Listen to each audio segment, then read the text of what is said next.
What's going on, everyone? Welcome on into a Browns-Saints watch party. We are live here with you guys today getting ready for NFL Week 11 as the 2-7 Browns come off the bye. They face a 3-win Saints team that's probably going to get excluded from Red Zone today. It's not going to get a ton of eyeballs, but if you're ready to watch your Brownies, appreciate you hanging out with us for the rest of the day. So we've got an hour until kickoff. We're going to tailgate and pregame with you guys leading into this game from the Big Easy. So with that being said, who you got, Browns or Saints? Let me know in the comment section.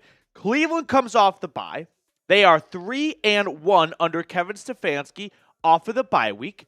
Meanwhile, the Saints come off their third win of the season. It snapped a 7-game losing streak last Sunday home against the Falcons, 20-17. They were on an interim head coach, Darren Rizzi, which from a name standpoint, I'm somewhat terrified because Rizzi is pretty fun to say. But also, you get that interim head coach boost once. You don't usually get a second game. So I like the Brownies in this one, and my bias is coming through right now. But who you got, Browns or Saints? I want to hear from everyone in the comment section. Ty Man the Buckeye, Kathy, Arthur, Dylan, all taking the Brownies. Ray Bidding is taking Cleveland. AFX Apocalypse. Let's go. Love to see it. Okay, we're going to get AFX's Super Chat on screen here in just a moment. Or we're going to do... Okay, yeah. Reed gave me the green light to do the Super Chat. So, AFX, we'll throw your Super Chat on screen. Tommy's getting a score prediction. And Tommy, way to be an overachiever. Way to take some initiative, Tommy. All I asked for who you got. And Tommy goes, I'm going to go above and beyond. You wanted 5 yards? I'll give you 6. Hell yeah, Tommy. Way to be dialed in today. Let's go. I need a good NFL Sunday after what happened last night. And I'm going to leave it at that. AFX Apocalypse. I'm so tired, Matthew. I worked a third shift. I only slept an hour and a half. Also, I remembered when you or Shay was going to be on the show. You know, I actually asked her if she wanted to come on next Thursday, or this upcoming Thursday now, for a Thursday Night Football. She really wants to be on the show, but also I give a comparison. This is my fiance, by the way. I know, sick brag. She wants to be on camera until the camera's there. And then she's like, I don't want to be on it anymore. You know what I mean? She loves reality television, but we never want to be on reality television. So I'll see if I can get the green light to bring her on for Thursday Night Football against the Pittsburgh Steelers in 4 or 5 days. AFX, though, I'm sorry about the third shift. That's a brutal work schedule. Hopefully the Browns can give you a win. Or just do something enough in the first half where you don't fall asleep. That's really what we're striving for, AFX. Appreciate you. Go Brownies. He's him with a $2 Super Chat. Did you watch the movies and stand-up comedy videos? What was the movie name? I watched more of the stand-up. What's his face? The red guy, redhead. I did give it a second shot. It's just not my cup of tea. And I love stand-up comedy, but that one was it. What was the movie, though? Because I did watch a movie. He's him. Please remind me, because I'm having a major brain fart right now. When the lights are on, sometimes it can be 0 dark 30 inside here. Okay, while he's him reminds me in the comment section because I do think I watched it, and it's just been a bye week, and I can't remember what I watched 2 weeks ago. I do want to give a big special shout-out to our sponsor today, and that is Prize Picks. Prize Picks is super simple to use and super fun. All you do is pick more or less on at least 2 players' stat projections for a shot to win up to 100 times your cash. Run your game all season long on Prize Picks. Prize Picks also offers Venmo for quick and easy deposits and withdrawals into your account. So, who wants to see the selections that producer Reed made for Sunday Night Football Bengals Chargers? We've got Jamar Chase and Joe Burrow on the more, J.K. Dobbins and Justin Herbert. Oh, less and then more. Okay, so we got a nice little plethora of options here. Download the app today and use code CLNS to get $50 instantly after you play your first $5 lineup. All of that information is in the comments and description of today's video. Download the app today and use code CLNS to get $50 instantly after you play your first $5 lineup. Prize Picks. Run your game. We are cruising along in the subscriber category. 75 plus people tuned in right now, so appreciate you guys for watching with us. Nearly 39,000 subscribers, and then the big 40, the big 40. 40 scoops for the Browns. So, help us reach our next milestone, which then gives us a good jumping off platform to the big 40,000 subscribers, which is an awesome milestone to reach for all YouTubers. So, I know it sounds cringy, and I know you hear it a lot, but if you could please subscribe if you're not already, that would be greatly, greatly appreciated. Trying to build up our following. The more subscribers I get, the more resources devoted to me at Chat Sports. I mean, we just hired 5-6 people, and I won't say their time, but their time, but also just their work will be devoted towards the larger channels. And the larger the channel, the more content I get to put out to you guys. Appreciate everyone for subscribing that's already hit that sub button down below. Okay, we have a couple other super chats coming in right now. We have He's Him and AFX. AFX, it's okay. I might have the worst luck ever, but I've been in a 3-car accident this month. AFX, I hope you're okay. That's awful. Hopefully you're feeling better, and hopefully it's just a new year, new AFX in 2025, and what's been a tough 2024 ending can just get put in the rearview mirror. That was not a good use of those words. But AFX, I hope you're doing well, and we're just happy to have you with us today. He's Him. American History X, Petey, where is your MAGA hat? Okay, I did not get to American History X. I can't remember which movie I watched last week, but I did put it in my notes, and the reason why I haven't watched it is if it's got the word history in it, I'm definitely not going to get my fiance to sign off on watching that movie together. She's going out of town soon, so that's when I can watch this stuff. I have to cram all my World War II and war documentaries and anything with the word history when she's not home. So it's on the burner or the back burner, but once she goes out of town, I can watch that. And then where's my MAGA hat? No MAGA hat with me. He's Him. I do appreciate your super chat, though. Go Brownies. Always bring a smile to my face. We are stuck at 36. We got to get to 37. Of 82 people tuned in right now, one of you, chances are, is not subscribed to the channel. Yeah, okay. We have had a couple of super chats come in already. So here is our super chat menu today. I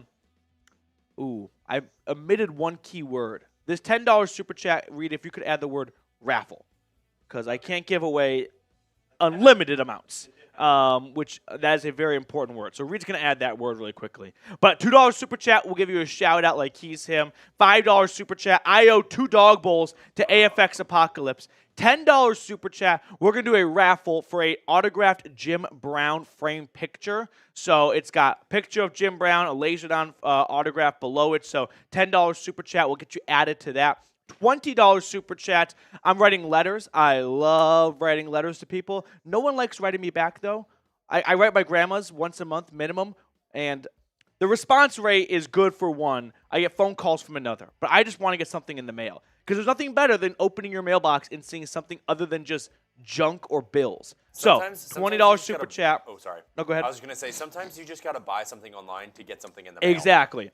$20 super chat, I'll write you a letter. We'll talk Brownies, we'll talk NFL, give some predictions. And then $50 super chat, I'll add you to the Brown and Orange Club. So if you want to get shout-outs for the entire 2024 season, $50 super chat will add you to the club. Yes, and then that's a big keyword right there. Okay. I owe 2 dog bowls for AFX, though.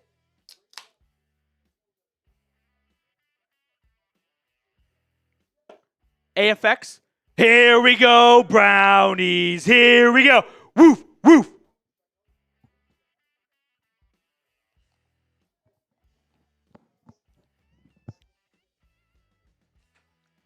I had a college friend come in town this weekend. Anytime that happens, both of you just try your absolute best to turn back the clock. I'm not ancient. I'm 20. How old am I? I'm 26. I turned 27 in January.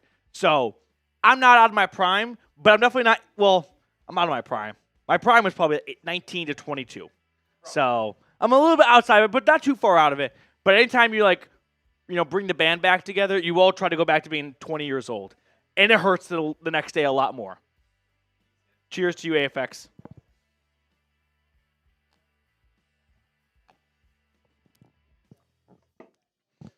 All right. Over 100 people tuned in right now. We have a couple other topics we can discuss on the show. We'll get to He's Him's super chat in just a moment here.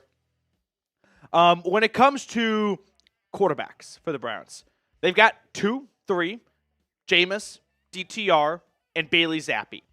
I know at 2-7, it's tough to get anyone to have a strong opinion about anything regarding the team. But if you had to pick a starting quarterback, who would it be?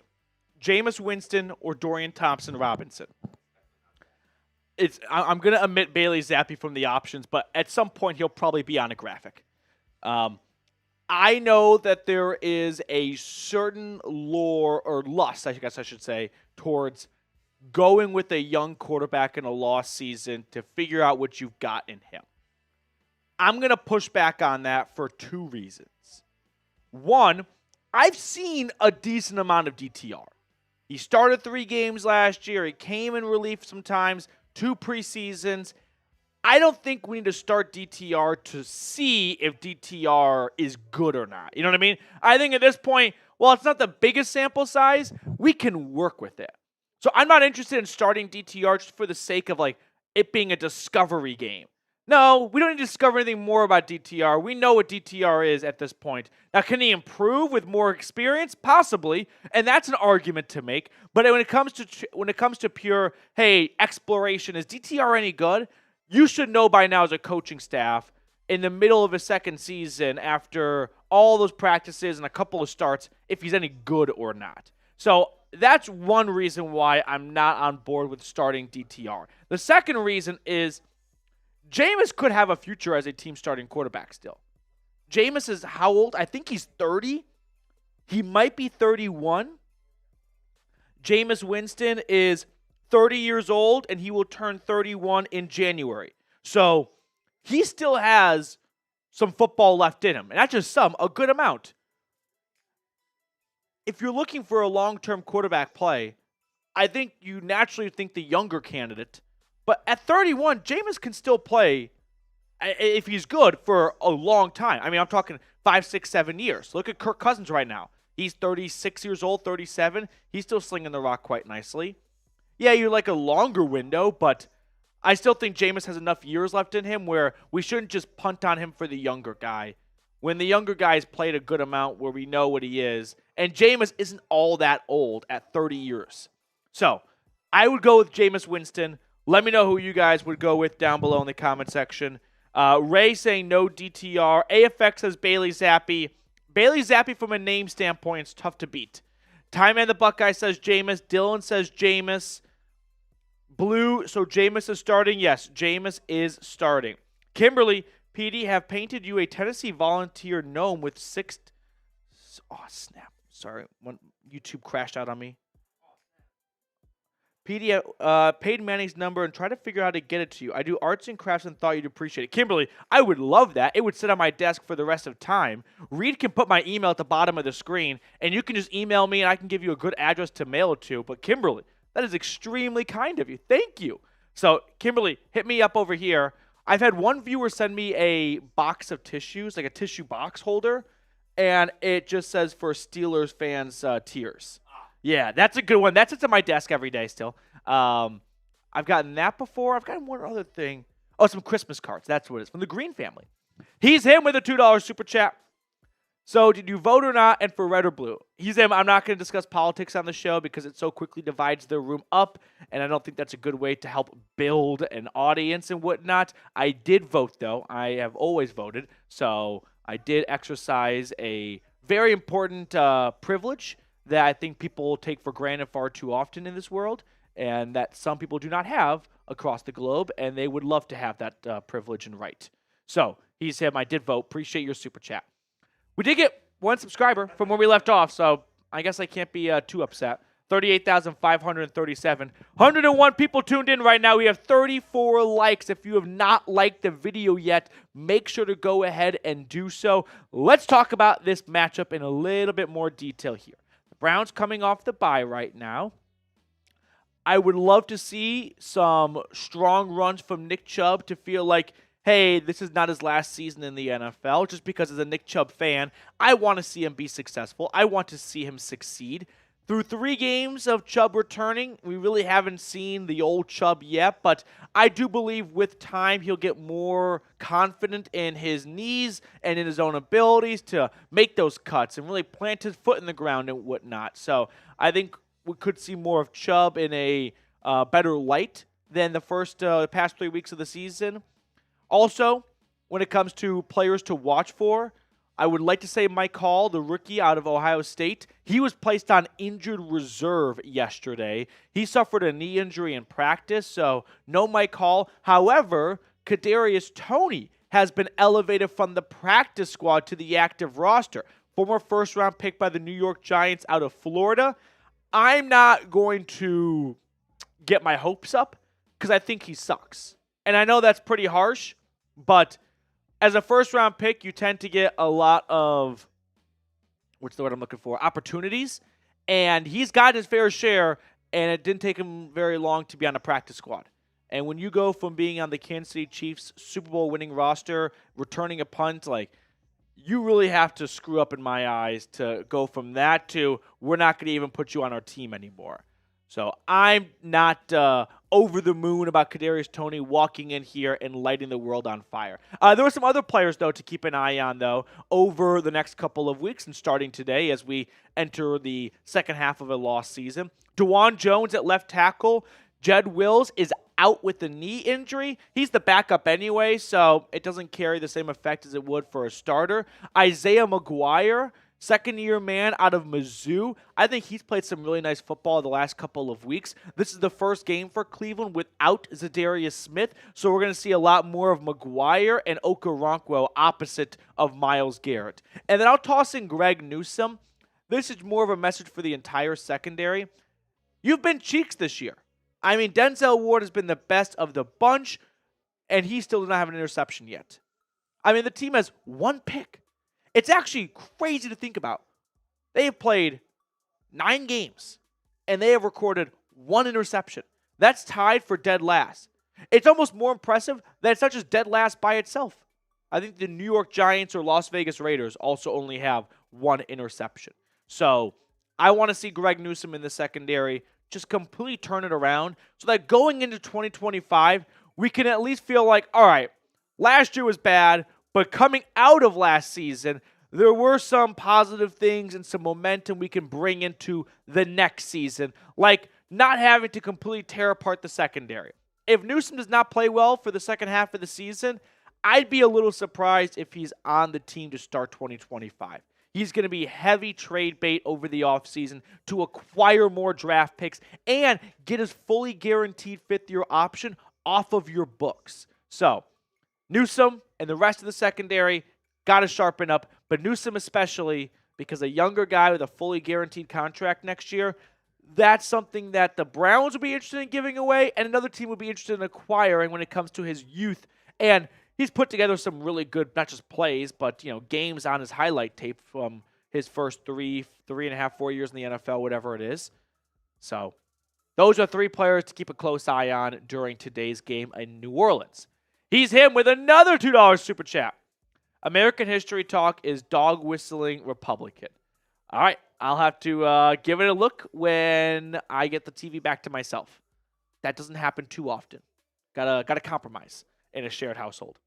He's him, though. As always, thank you for your super chat.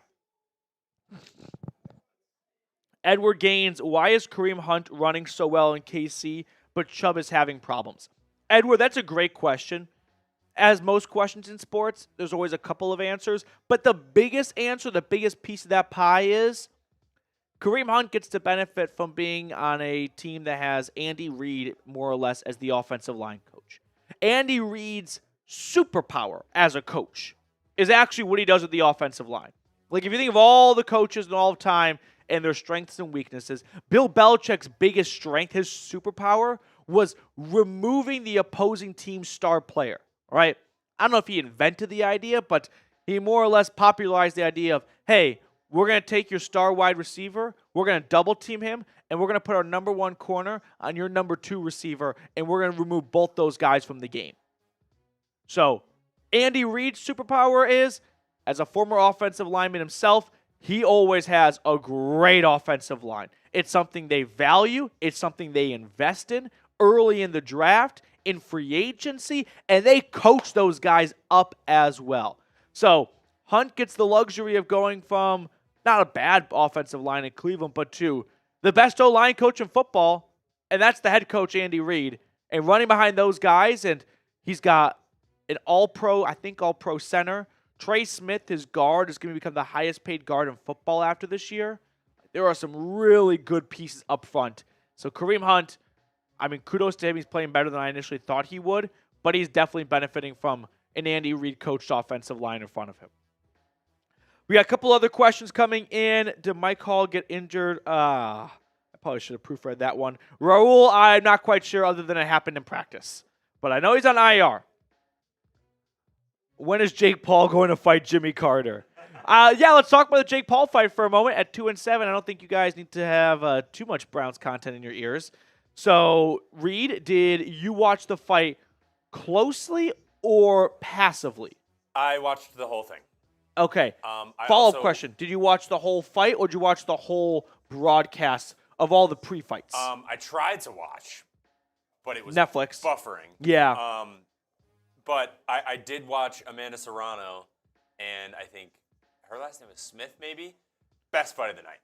Like, they were bloody. Her eyelid was open. It was they disgusting. Were just throwing punches the entire time. And then Jake Paul and Mike Tyson came up, and they were just going around the ring and not really doing anything. What can you expect from Mike Tyson? He's 58 years old. Mm-hmm. But I was definitely hoping for a little bit more. But they did a really good job marketing it. They did. Then I always like the meme was, I hope you're hungry for nothing. Like, that was what I felt like. Yeah, I'm not a big fight person at all. I don't watch UFC. I don't watch boxing. When these fights pop up, they kind of just come up out of nowhere. Like, huge UFC 311 tonight. Yeah. I don't know any of the fighters. I have never paid for a fight. I never will pay for a fight. I'm just not very interested in watching fighting. It's just never captured my attention. So I'm not a big fighter. I didn't even know this fight was happening in my city of Dallas until the day of. On Friday, I learned, it's just down the road from me. I had no idea. So I watched it on my phone. I only watched the Jake Paul and Tyson part of it.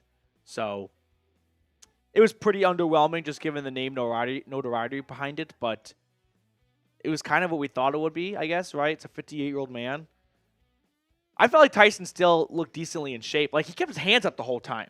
Like, I thought like Paul was a lot more loosey-goosey in terms of his technique and form because he could. What's funny is, like, people are like, oh, Jake Paul, he, like, sucks or whatever. Yeah. He's not a terrible fighter, but he hasn't fought anybody. Yeah. That's like, he fought an actual boxer in Tommy Fury. Uh-huh. And lost. Right. So it's like, and Tommy Fury isn't like, I'm not someone who watches a ton of boxing, but Tommy Fury is like a boxer, but like a AAA boxer. Yeah. Yeah. Like that's what you're that's looking a good for. way to put it. Uh-huh. Okay, is Tony going to be playing this game? Blue, he is going to be dressed. Whether the coaching staff puts him on the field, I don't know. My guess is they probably didn't elevate him unless they felt like they had seen something that they wanted to use in the game. So he likely won't have a huge role. I'd be a little surprised because usually you'd elevate a player at a position where there's injuries. There's no injuries at wide receiver. So they are probably just looking to see something from Tony that they have been working on in practice. I don't think that something is going to be a huge role. He might get 10 snaps, maybe 15, but I don't think he's going to get 35, 40 snaps. He's him with a $10 super chat. Let's go. He's him. Pete, I am looking for a pen pal. Are you interested? I can start the chain with a postcard reminding you to watch American History X and sharing my right-wing conspiracy theories. God bless America. He's him. $10 super chat. I'm going to write you a letter. So Reed will put my email down in just a moment. Just email me your address, and I will shoot you a letter this week. and we could talk about your right-wing conspiracy theories.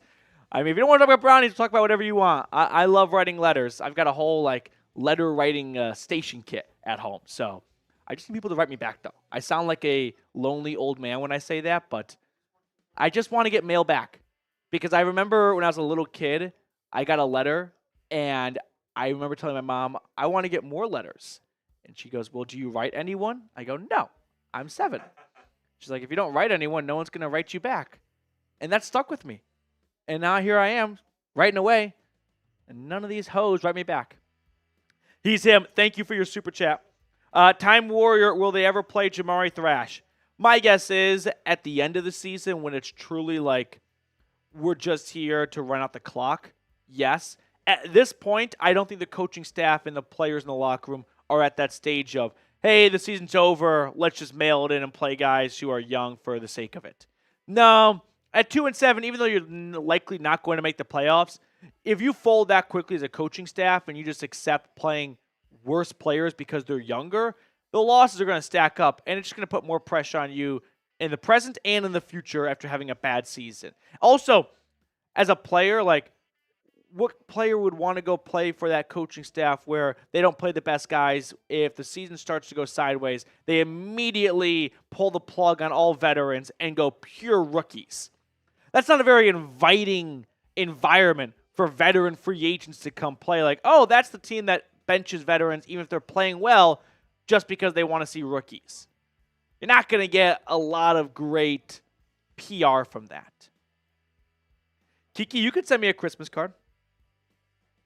We're going to talk about Prize Picks really quickly, and then Cameron will talk about JOK after that. But first, a quick shout-out to our sponsor, Prize Picks. Prize Picks is the best place to get real money sports action.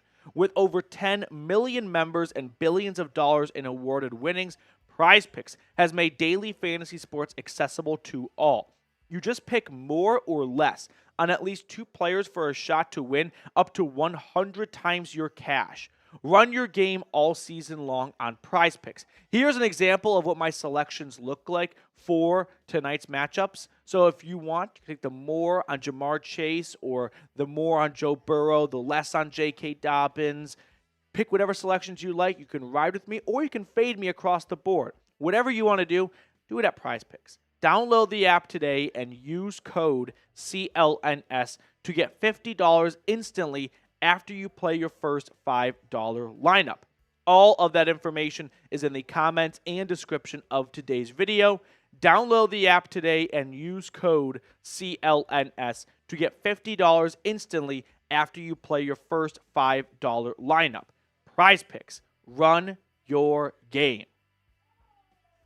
We are very slowly, but ever so slightly, chipping away from reaching 39,000 subscribers. It would be an incredible accomplishment if we can get there by the end of today's game. So there we go, that's one. That's one. You know what that is right there, Reed? That's a down 4, bottom of the 9th, leadoff walk, right? I just need the tying run to get on deck. That's all I need right there. That's a leadoff walk right there. Appreciate you, whoever that is. Okay. So, yeah, sounds good. We got He's Him super chatting, but Reed, you want to explain this one here? Yeah, so if you guys don't know, we sometimes we'll say it at the end of our regular videos, but we have oh no, we don't have the thing on here. I'll add that. Okay. Browns Report IG. Yeah, an Instagram account for the Browns channel. Account for the Browns. So we post a lot of stuff over there, some shorts, some cool videos. So in the pregame, we're about to do it right now. Each subscriber, we're in subscriber-only chat. You just, oh my goodness. So subscribe just spam anything. Any subscribers, we'll pick somebody out of the chat, and you'll get a shout-out on the Browns Report IG. If you go and follow us on the Browns Report IG, I'll also give you a shout-out right now. Ooh. So I've got the subscribers right here. So go ahead and follow us over on the Browns Report IG, and I'll give shout-outs to everyone that hits the subscribe button. Okay. Hit that sub button if you have not already. We've got OB tuning in from across the pond. Have you been to the chat this year?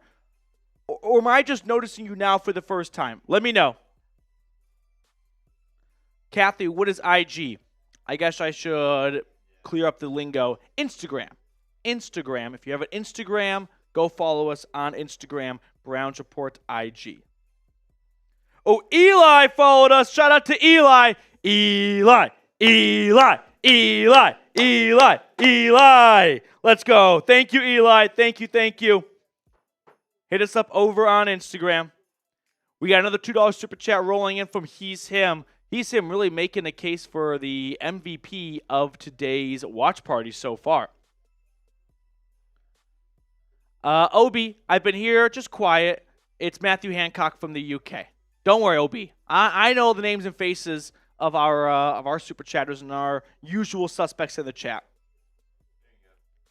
He's Him. Sounds like a pen pal is the answer to your prayers. Lock it in. He's Him. Updating. Oh, here we go. We got a couple more followers coming in from Cameron, Cardinals Rally, and Shahan Sayadi. Shahan Sayadi. I don't think I pronounced that one correctly. 7. We're just going to call you 7. George Costanza style. The oldies in the chat will understand that reference. Dog Pound, what are your score predictions, Petey? Yeah, let's get your guys' score predictions in the chat as well. My score prediction for this game is Browns, and I'll justify in a moment, 20, Saints 17. Browns win 20-17. Off of the bye, pretty healthy. Saints reeling a little bit from the interim head coach win last week, come crashing down to earth this week. So give me a 3-point win for Cleveland. How about a Dustin Hopkins walk-off winner? Book it right now. D-Hop, 44-yard for the win, and it's good. There it is. I got Browns 20-17. 20-17. That's what I just said. Did you really? Yeah. Nuh-uh. Were you not All right, listening? I'll change. No, I'm sorry. Yeah. I was reading the chat. That's okay. No, I'll change it. I think Jameis Winston coming back to New Orleans for his homecoming is, I think, either going to be really bad or really good. And I'm going to be on the side of really good. So we're going to see more of his first start. Yeah. So let's go maybe a little bit higher score prediction with 28-20. 28-20. All right, we'll take it. The Bright Wolf, we can talk about last night's game later today. I am not ready to address it yet. Bring back Pat Shurmur as head coach. No. Let's not. Let's not say we did. He's the OC at Colorado. I don't think a retread head coach, which would, by the way, be his third head coaching stint in the NFL, Browns, Giants, Browns again, following an OC season in the college football ranks, is the move to make. My long-lost cousin, Malcolm, Browns 24, Saints 17. I like it. Appreciate it, Malcolm. Thank you very much. I'm not going to acknowledge you right now, Bright Wolf. I love you, but I am mad at you. I'm not mad at you individually. I'm mad at your kind. The whole dog. Why did I even open my mouth? I'm just going to get the wheels turning in my head right now. Wait, but wasn't Pat Shurmur, he was head coach of the Giants in 2020? It went Brian Dable, Joe Judge, Pat Shurmur, and then who followed, what's his name? Why am I blanking? The Giants Super Bowl winning head coach. Thank you, Tom Coughlin. Who was after Tom Coughlin? Had an Irish name. What was his name? Oh, I'm blanking. Carson Beck sucks. All right, there it is. Now the floodgates are open. Carson Beck is so bad. It's embarrassing that we let him look even good against our defense, who, by the way, just never left Knoxville. I mean, I'm not taking anything away from Georgia, but it really sucks the defense completely no-showed last night. It's the first time all year they just took the night off. Couldn't have it on the road in Athens. You need to be you don't have to be perfect, but you got to be close to it. And half of the team not showing is too far away from it. Ben McAdoo. I said it was Irish something. Thank you. Yeah. He's him. If I unsubscribe and resubscribe, do I get a shout out? Yeah. We got some more followers over on Instagram, by the way. Joe Riley, Andy Glasso, and Terry Williams. Thank you guys so much for following us at Browns Report IG. Trying to grow our following over there. Bright Wolf, I don't handle losses like maybe people would hope I do. I get pretty nonverbal when a loss happens. I just shut down internally. The moment the turnover happened at the end of the game, you know what I flipped to? Some Comfort TV and Practical Jokers. I was like, sports are dumb. Why am I going to let teenagers dictate my mental health? Not going to happen. I'm watching the Jokers. And I'm not even watching the usual Jokers. For any big Impractical Jokers fans out there, they have Australian Impractical Jokers now. Yeah, there's no better accent in the world than Australian. So my favorite show, paired with an Australian accent, I was up till 1 a.m. binging that. Australian Jokers. Carson Beck sucks, Bright Wolf. He's so bad. You can just look up his stats. It's terrible. I hate Carson Beck. I didn't think I could hate any quarterback more than Stetson Bennett. I hate Carson Beck more. I do. AFX will know that means a lot, and that carries a lot of weight. Carson Beck is the most cheeks quarterback ever. I'm very close to making a bet that Carson Beck will not get drafted. He's that bad, in my opinion. I hate him. Ohio player 14-9. Let's go Browns. I got Browns win 27-24 from U87. Kiki, thank you so much for following us over on IG. Nico is not. Oh, you'd love Nico. You'd kill for a quarterback like Nico. That's been the one thing Kirby Smart has not been able to figure out is a legitimate quarterback. I understand that winning 2 with Bennett makes it sound like he was good. He was the worst starting player on that team. Your worst player was your quarterback. That's just how good your defense was and the offensive line and the running backs. Dog Pound, Petey, why do you hate Carson Beck so much? I don't watch Georgia football. Well, I'm a Tennessee grad. Go Vols. I don't like any of my SEC foes. I'm not one of those root on the other SEC teams. I hate Georgia. I hate Florida. I hate Alabama the most. And Georgia recently has really gotten under my skin because it's not only them winning 2 natties, which is definitely going to make you higher up on my shit list, but their ability to win with bad quarterback play is just unfair because as a sports fan, I've only ever known bad quarterback play. So if there's someone who should see a championship with a bad quarterback, it's me. And Georgia gets it twice? Screw that. My ranking for hatred goes, it can tweak a little bit by the season, but I always want to beat Bama the most because they've been the toughest dragon to slay, but I hate Florida, Bama, Georgia, but they're very, very close. The only reason why Georgia's last is because I will give Georgia credit for this. Athens is an incredible town. I've been to Athens 2 times. I went for the Tennessee-Georgia game in 2016, Juwan Jennings, and then we went the next year, not even for a Tennessee game, but Tennessee was playing in Atlanta for the first week against Georgia Tech, and we went to Athens on Saturday. Athens is the best college town in America. I'll give them that. There's no debate on my end from it, so for that reason, I'll put them at 3rd. Jackie, who do you think's going to win? I'm going to say the Browns win this one. But we can ask a similar question. Who do you guys think is going to win the college football playoff? As we enter the last quarter of the regular season, I mean, we're even past that point. We got 2 more regular season games left.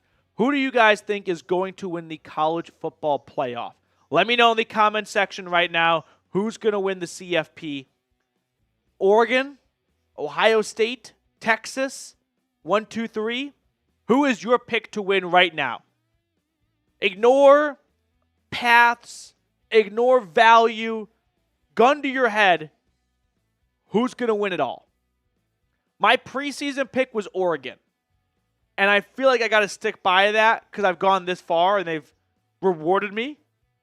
So it's tough to envision. Do you know how many active head coaches there are in college football who have won a national championship? Reed, do you want to guess how many active coaches there are that have won a national championship?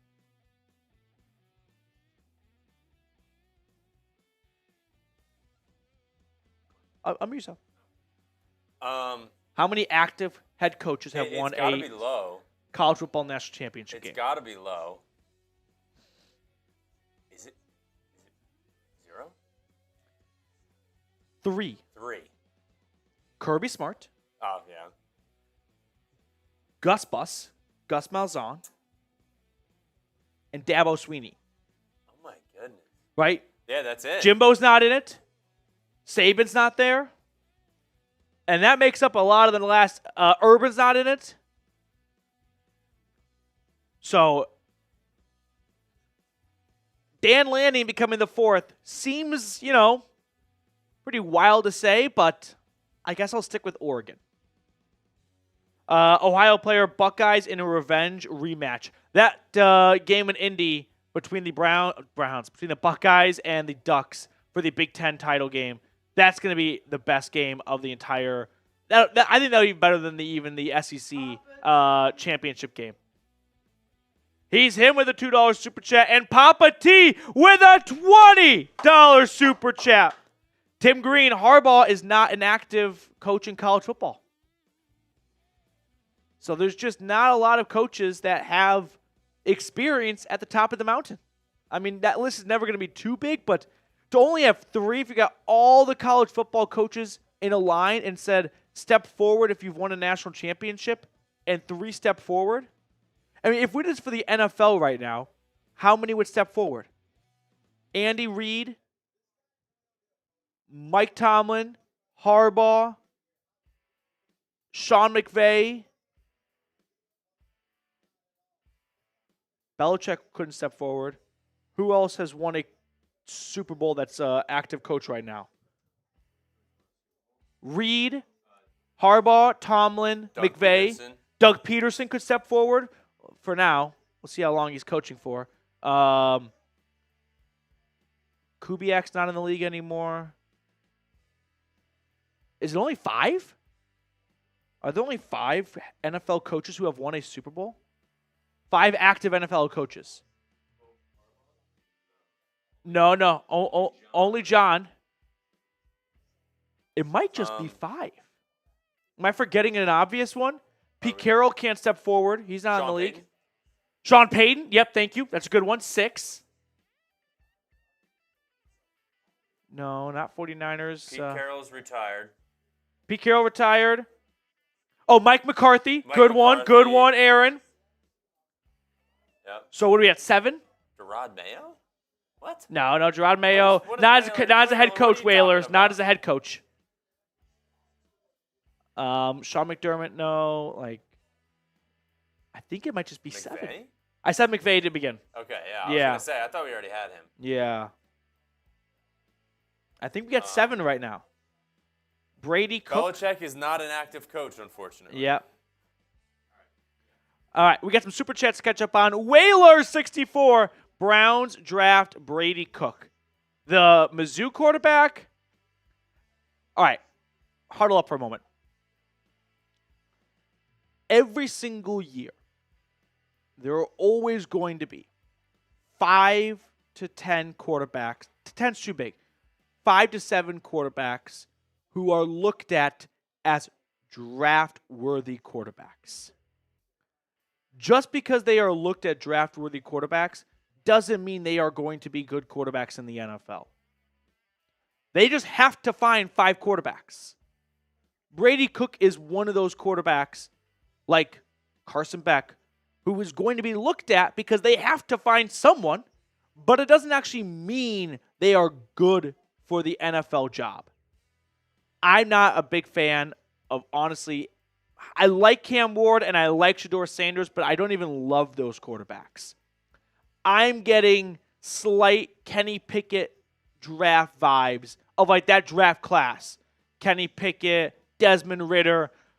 Quarterbacks are going to be picked because someone's got to take them, but it doesn't mean that they're going to be good based on where they go. I would not use, if I were the Browns, their first-round pick on a quarterback unless they love Cam Ward or Shedeur Sanders and they're available when Cleveland's on the clock. I would not trade up for either one. I don't think those two quarterbacks are worth more than the first-round pick already allocated to them. I'd rather have the combination of that first-round pick and any other picks you're going to give up to move up in the draft over one individual quarterback, Ward or Sanders. So I would not trade up for them. And if you don't land one of those two guys because they're both taken by the Titans and Giants before the Browns are on the clock, then I would not use a second or third, I think, on a quarterback just for the sake of picking a quarterback. To me, it just seems like you're lighting a second or third round pick on fire. Just washing it down the drain. So Brady Cook, I'm not super high on Whalers. I know there's a very long-winded response, but that's just my overall view on this entire quarterback class. There's going to be 5 guys, 6 guys that get a lot of talk. That's because there always has to be talk around the quarterback. Doesn't mean they're actually good. Like Christian Hackenberg, remember him? Or Bryce Petty. Max T with a $2 super chat. Petey, let Dad know I'm on my way. Here comes the alley. There goes the Oop. Hit space bar. There goes the Oop. Papa T. Matthew, tell Max to grab beer. Sup, Matthew and crew, go Browns. I love that the Thompson men communicate via super chat.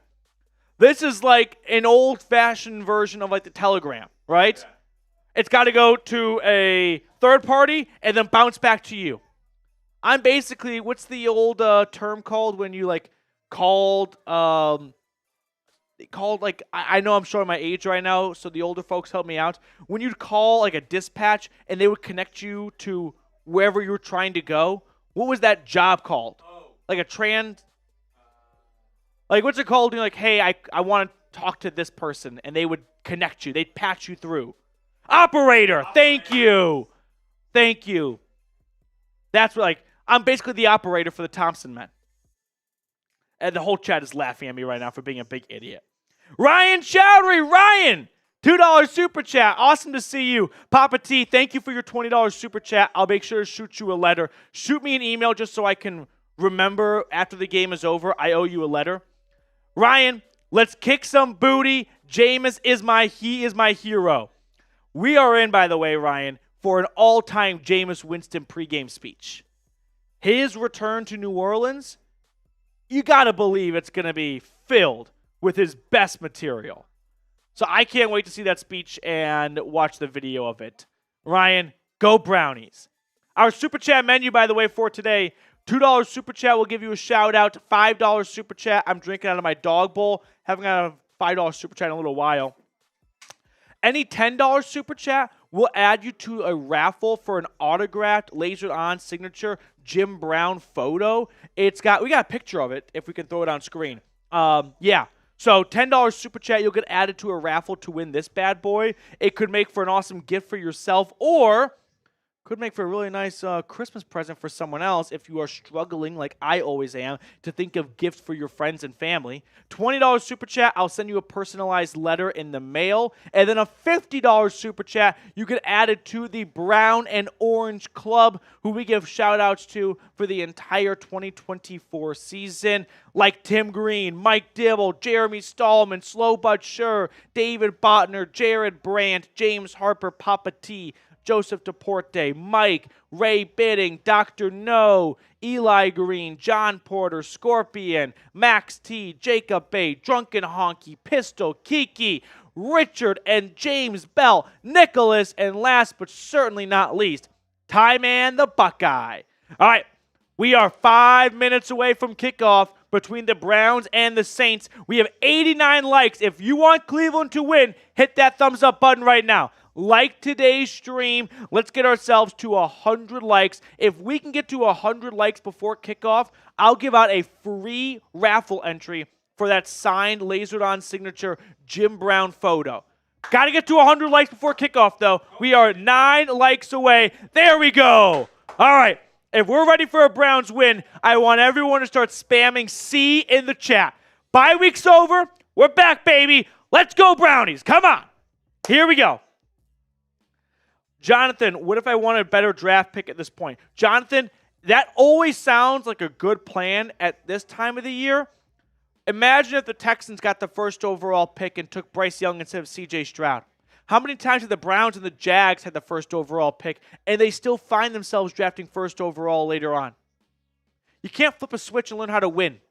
You just got to start winning.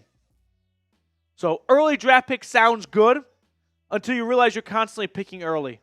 And every year it's just a wash, rinse, repeat of, oh, we're not good. Well, let's lose to get a better draft pick. No, got to start winning. It's so important for that locker room to learn what winning looks like, how to start and finish games.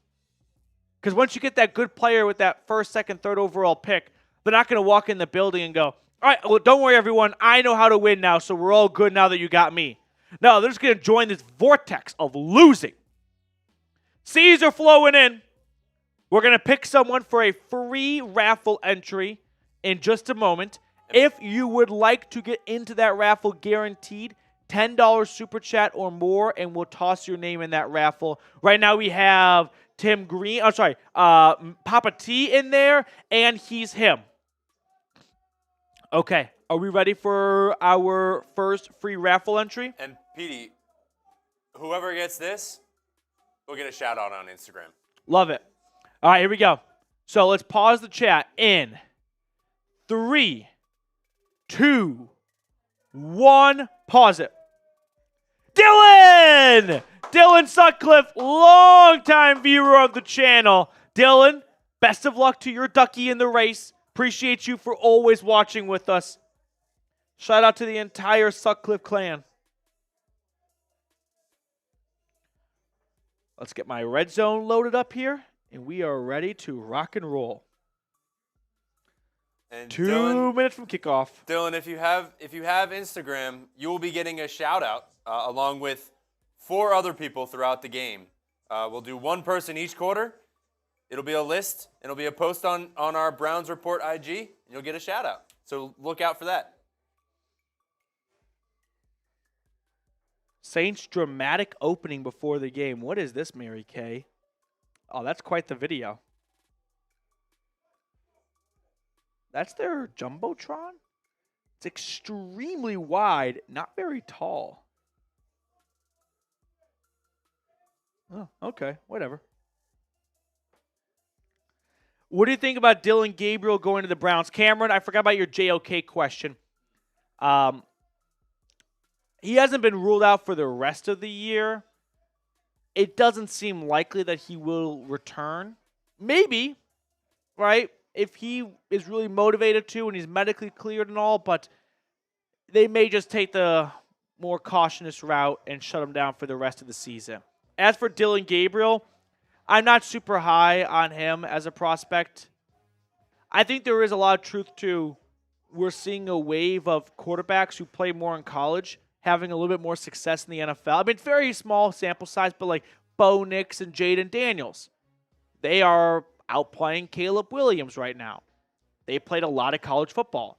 So I don't want to use that against Gabriel, but I also think it's worth noting when you play a lot of college football, you start to be an old man picking on young kids. You're now a 24-year-old going up against 19, 20-year-old DBs. You're going to start to be the older brother playing with the younger kids in the front yard. It just loses a little bit of, like, not credibility, I guess maybe credibility in terms of belief that, hey, that can work at the next level. All right. Edward, we need another Jarvis Landry who will boost morale. I get that. I mean, Landry's, like, impact when he got to Cleveland, I feel like it needs to be remembered because he was so important to turning around that culture in the locker room. Before kickoff, I do want to give a last quick shout out to our sponsor, Prize Picks. That's the best place to get real money sports action. With over 10 million members and billions of dollars in awarded winnings, PrizePicks has made daily fantasy sports accessible to all. You just pick more or less on at least 2 players for a shot to win up to 100 times your cash. Run your game all season long on PrizePicks. PrizePicks puts their members first, so all withdrawals are fast, safe, and secure. When my picks hit, I can get my money within 15 minutes.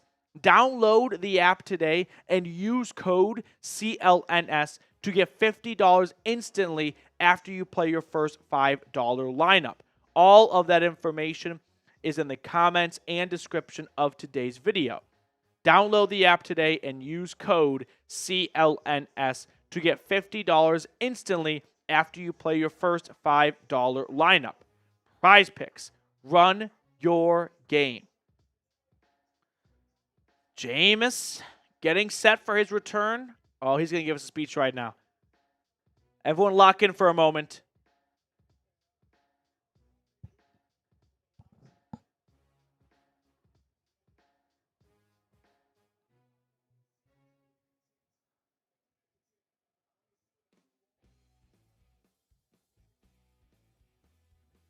I'm not going to lie.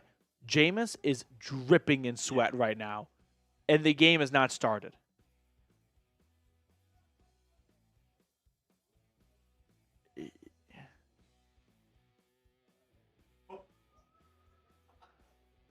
Jameis, he's always been a very devout Christian, and you know the networks don't like when that comes across. They love to try and edit out any type of religion from their speeches and whatnot. Well, C.J. Stroud, every time he gets interviewed, the first thing he says, well, I just want to give all the glory to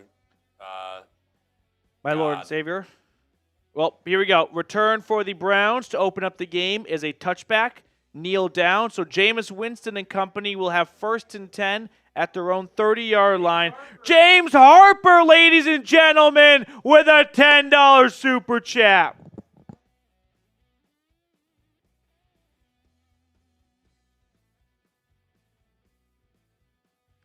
So here's Jameis. Oh, my God. Just the intensity in his – I mean, he's not delivering the play call just because you know what your first play is going to be always, but a little bit of a motivation right there. 1st and 10, Browns have Jameis under center and a run for Nick Chubb to the right side, and 24 will get 6 yards, just like the combination of his 2 numbers. 2nd and 4 for the Brownies. They have what I would say is their starting 5. Yeah, DeJuan Jones, who is taking over at left tackle, and then Bitonio, Posick, Teller, and Conklin all out there.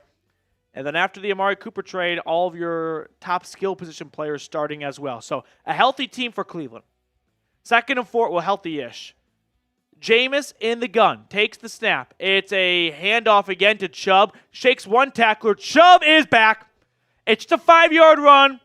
But he avoids a tackle for loss in the backfield, and what could have been a loss of 1 is a 1st down. James Harper, happy Sunday, everyone. Let's get this dub. Let's be loud. Like the video and sub for dubs. Get hype. Let's go, James. Here we go, Brownies. Here we go. Woo, woo. Here we go, Brownies. Here we go. Woo, woo. 1st and 10, good guys at their own 41-yard line. Under center yet again. It's a throw to the right for Jameis, incomplete, looking for Jerry Jeudy. We'll bring up 2nd and 10. I got red zone on, and the Ravens with Derek Henry have fumbled on the opening drive. Henry put it on the ground, and it's recovered by Pittsburgh. Sounds good. 2nd and 10. Greasy Flight, you and I are on the same wavelength right now. Under center, Jameis.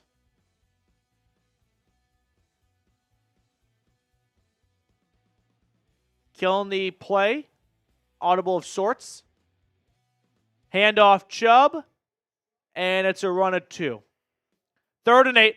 I mean, sometimes we see quarterbacks go to the line of scrimmage with 2 plays, and based on what they get from the defense, they'll kill the first play, right? Hey, we're going to run a pass, but if we get this look from the safeties, kill, we're going to the run.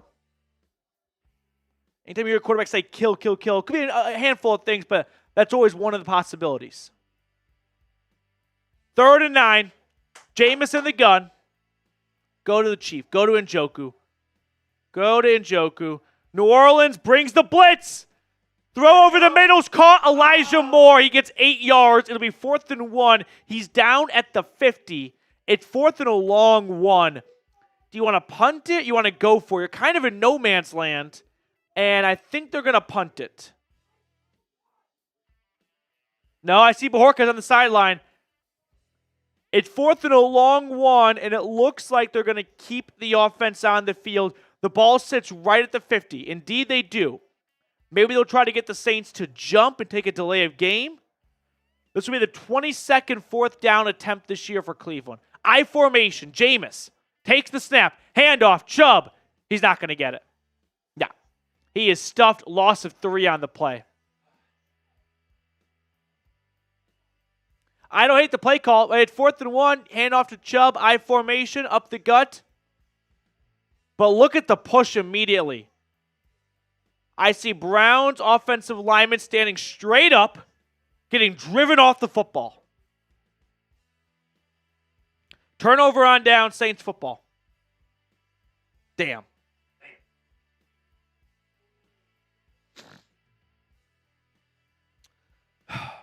600 people watching. I really thought Chubb was about to get that. It's plays like that where you go, it's hard to be mad at any one person. Like, it's a good play call.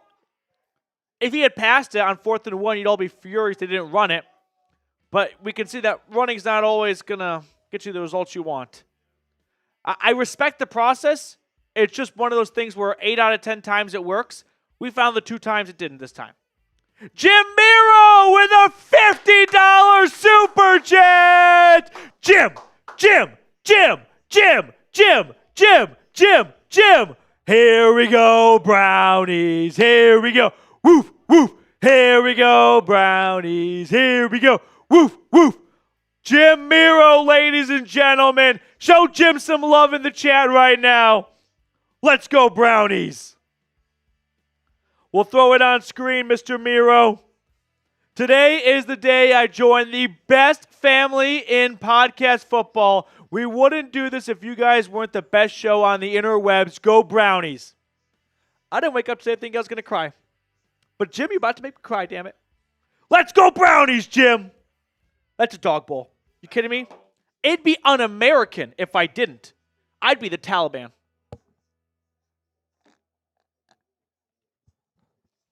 Let's go, Jim. Thank you so much for your support. That gets Jim added to the Brown and Orange Club.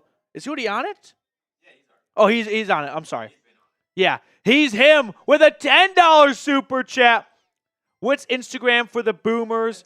What's operator for the Zoomers? I want to win the raffle, but I won't give you my home address like they say. Never trust a man who doesn't like William Montgomery. You know what? He's him. Can we? I perfectly understand not wanting to give away your information. That's fine. Let's make a slight compromise.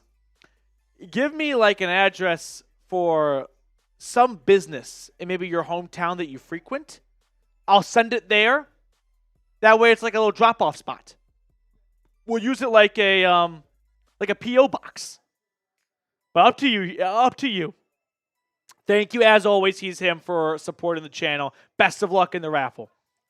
1st and 10 for Derek Carr right at midfield. Play action. Carr rolling to his right, man in his face, and it's an incomplete pass. Looking for Taysom Hill, one Thornhill in the good coverage. Oh, Nelly. All right, let's break the cold hard news here. So, if you don't know, at Chat Sports, we have multiple channels covering different NFL teams, including a Saints channel hosted by my buddy Trace. They got a $100 super chat. And I'll tell you after the second down play what that means for me. It's a run for Alvin Kamara on 1st and 10 and 2nd and 10, and he gets 13 yards and a first down, New Orleans. So, I should have mentioned this earlier, but I'll mention it now. If you send in a $100 super chat, the other host has to spin a punishment wheel. Unbelievable. And just like that, Jeremy Stallman with a $100 super chat. Kamara takes the pitch to the right on 1st and 10. He is going to get half of the yardage needed, stopped just outside of Cleveland's 30. Unreal from a timing standpoint. So, just as I was explaining that if you send a $100 super chat in, the host of the other channel, in this case the Saints channel, has a punishment wheel they have to spin. Jeremy Stallman sends in a $100 super chat. The Saints just got one, so we're going to spin our wheel in a moment, but they have to spin their wheel next. Taysom Hill is going to throw on 2nd and 5 to a wide-open receiver who gets clocked by Denzel Ward, but not before getting inside the red zone and a 1st down. Jeremy, sorry you all for being late to the party, but let's get this party started. Chat, let's get fired up. Petey, need to talk. Let's go Browns. Let's go Buckeyes. Jeremy, my line's always open for you. Here we go, Brownies. Here we go. Woof, woof. Here we go, Brownies. Here we go. Woof, woof. Jeremy, that's like when you show up to a party and everyone's like, oh, I think we're running out of beer. And even though Jeremy's late, he walks in with 3 cases of beer. Yo! Derek Carr on 1st and 10 dumps it off to Taysom Hill, who shakes one tackler and gets an extra yard. He is pushed out of bounds at the 10. It's like walking in with a case of beer and also a Taco 12-pack from Taco Bell. Yeah. Jeremy Stallman, dog bowl for you.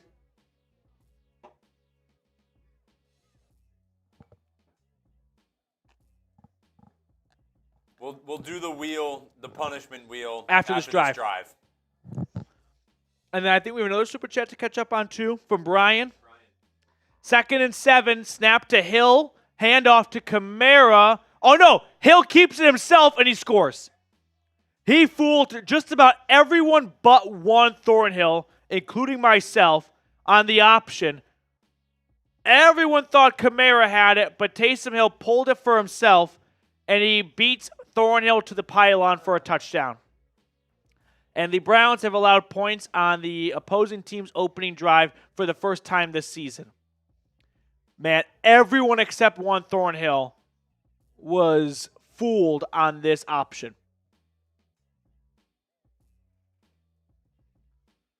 Six 0 Saints. They have a short field, and they capitalize on it. Extra point is good. 7-0 bad guys. Well, that's not a very fun start to the game. I'm not going to lie. All right. We have a wheel spin as the Dolphins are in the red zone as well. I took Miami in that game. Brian Petticord with a $5 super chat. Thoughts on the Browns potentially drafting Will Howard from Ohio State, having a good season. Don't know where he would go, but I think it could work. He has had an underappreciated year from the national fan base. National, not just media, but, college football fan. He's had a really strong year. I don't think he's made a bunch of wow throws or had not enough wow moments to really get some eyeballs on him beyond just being the Ohio State quarterback. I would not be opposed to that, but I wouldn't take him in rounds 1, 2, or 3.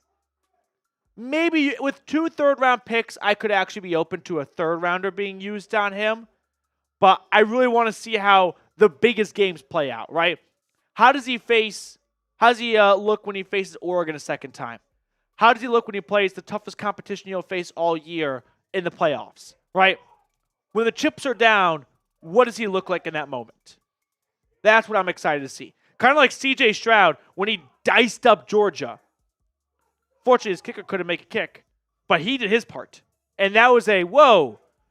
Say what you will about Stroud's shortcomings in Michigan, or at Michigan, but when the chips are down, he diced up a Kirby Smart defense.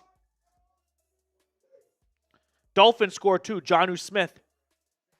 All right, let's spin our punishment wheel. So the way it works is between our channel and the Saints channel, if someone sends in a $100 super chat, the other channel has to spin a punishment wheel. So let's spin that wheel. All right. We ready? Yep. Here we go. I'll explain the wheel in just a moment. It's supposed to be a punishment wheel. Oh, boy. So here's the deal. If someone sends in a $100 super chat, I'm taking tequila shots. You may know me well. You may not know me at all. I don't handle tequila shots well in the slightest. There's about a 50% chance it comes right out the front door again. So when I put this on there, or when Trace put this on there, I was like, 1 in 5 chance. Not going to happen. No, it happened. So if someone sends in a $100 super chat, I'm taking tequila shots. Or read an IR. And this is active until the Saints get another $100 super chat. Yeah. So until we have to spin the wheel again, this is active. This is just out there, looming over my head. As the Saints kick it off to restart the game, touchback for Cleveland, so Jameis will start at his own 30 for a second straight series. Ken G, we have nearly 700 people watching, only 161 likes. Yeah, we can do better than that. If we get to 200 likes before the Browns punt or score or turn it over, basically before the end of this drive, I'll give a free raffle entry for the signature Jim Brown photo giveaway we're going to do at the 2-minute warning of the fourth quarter. Jameis, play action on 1st and 10. Throwing to the right side. This is dropped, and Njoku paid a price, and there's flags that fly in. I got to be honest, Jameis just threw an ambulance pass to Njoku. There's 3 players around him, and this is going to be unnecessary roughness, hit to the head. It's going to be on the Saints, but you can't put your receiver in that position. Personal foul. Yeah. And Njoku takes a big shot to the upstairs, but Jameis, you can't do this to him. Look where Njoku is when he catches this. He's got 2 guys right in front of him. It's just not fair to the Chief to lead him into a killing spree like that. James Harper. Jeremy. It's always beer 30 and taco smell. Spot on, Mr. Stallman. Spot on. Under center. Handoff. Chubb gets about 3 yards. Approaching the 50-yard line. Jeremy, thank you for your super chat. James,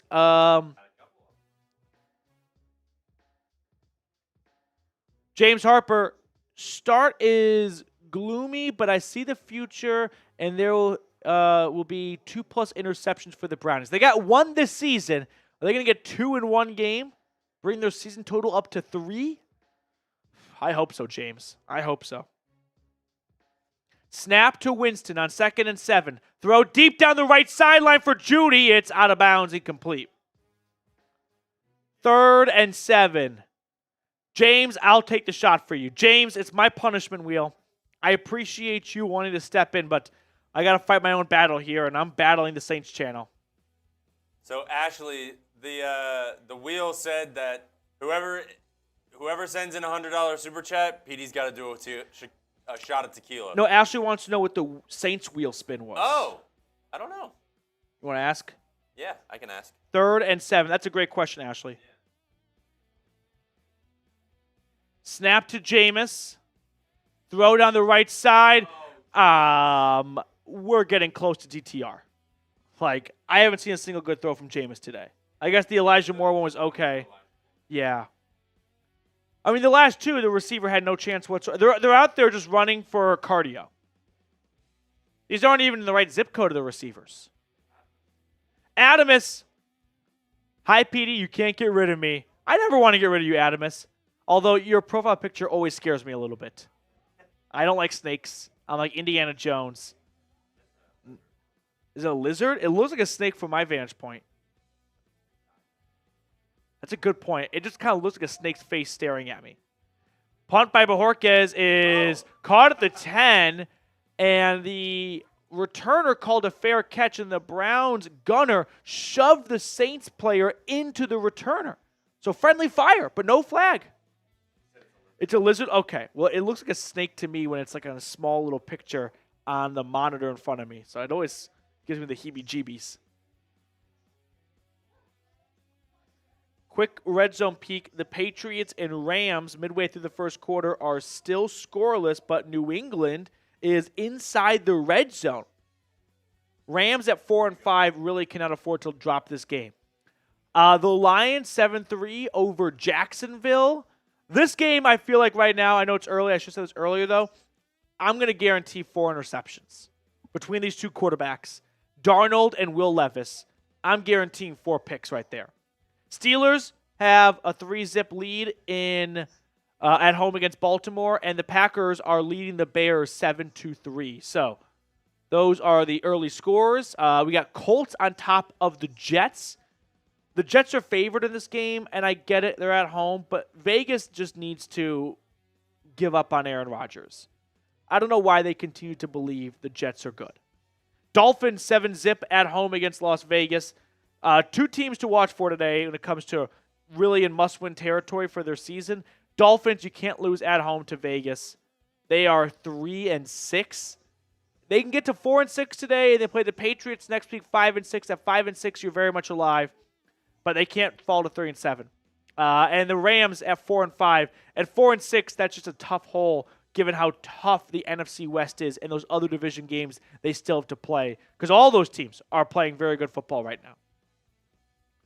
Touchdown, New England. Kendrick Bourne, it looks like. So the Patriots will jump on top first. He's in with a $2 super chat. Shots for Pete. Shots for Pete divided by 100. Shots equal more than $1. Are you understanding this? I think he's like doing one shot for $100. Like, I don't know, but you lost me a little bit. He's him. It's the punishment wheel. So yeah. I know. Where's Ty Man? Where I'm gonna put Ty Man on timeout. So he said he's gone for a little bit, but he'll be back. I think he said that in pregame. Okay. So if he's cheating on us with another channel, I'm gonna file for divorce. So here comes the New Orleans offense after scoring on the first drive of the game for themselves. They have much tougher field position this time. They open up inside their own 15. I formation for Derek Carr. Quick pass to the left is dropped, incomplete. Low pass off target.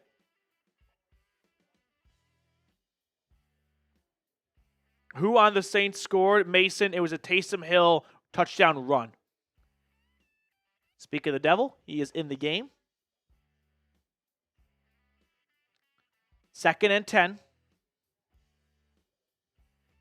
Carr under center. Another pass. Caught by Kamara up the middle, and Kamara's got a first down and plenty more. All the way out to the to the New Orleans 30-yard line. Really gets them out of the shadow of their own end zone, and they have 1st and 10.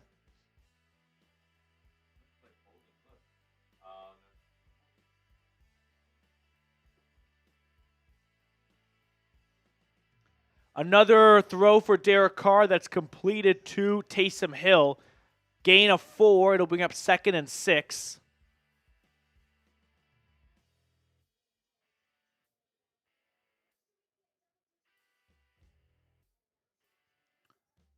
Second and 5.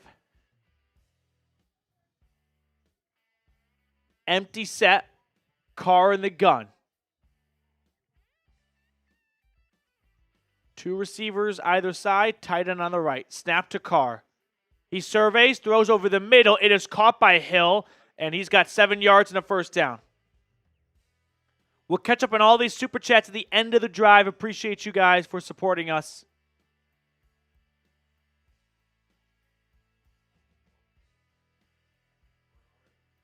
Yep.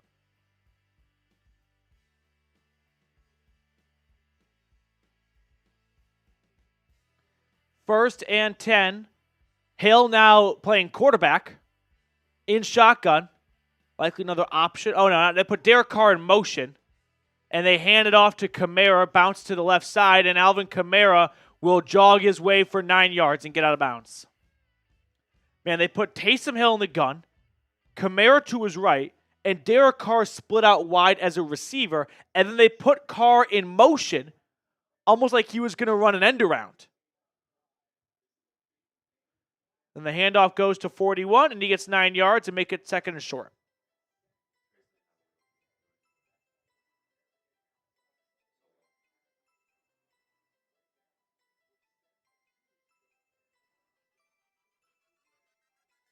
Oh, Kathy, I didn't mean to. I thought Kathy was a bot. 2nd and 1. Well, I mixed up her things with the bot spamming. Holding on 2nd and 1 for the Saints is going to wipe away a run, and we'll bring up 2nd and long. Okay. Gucci Crocs. I like that name. Bro, if we lose, I'm crashing out. Yeah. I feel that.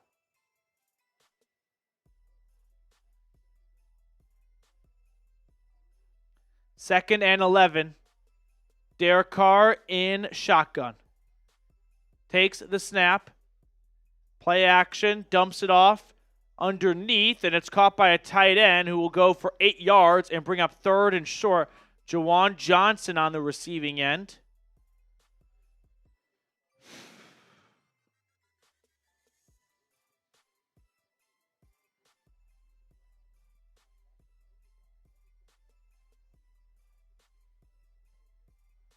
Third and 1. It's a generous spotting for 3rd and 1. It's a lot more like 3rd and 3.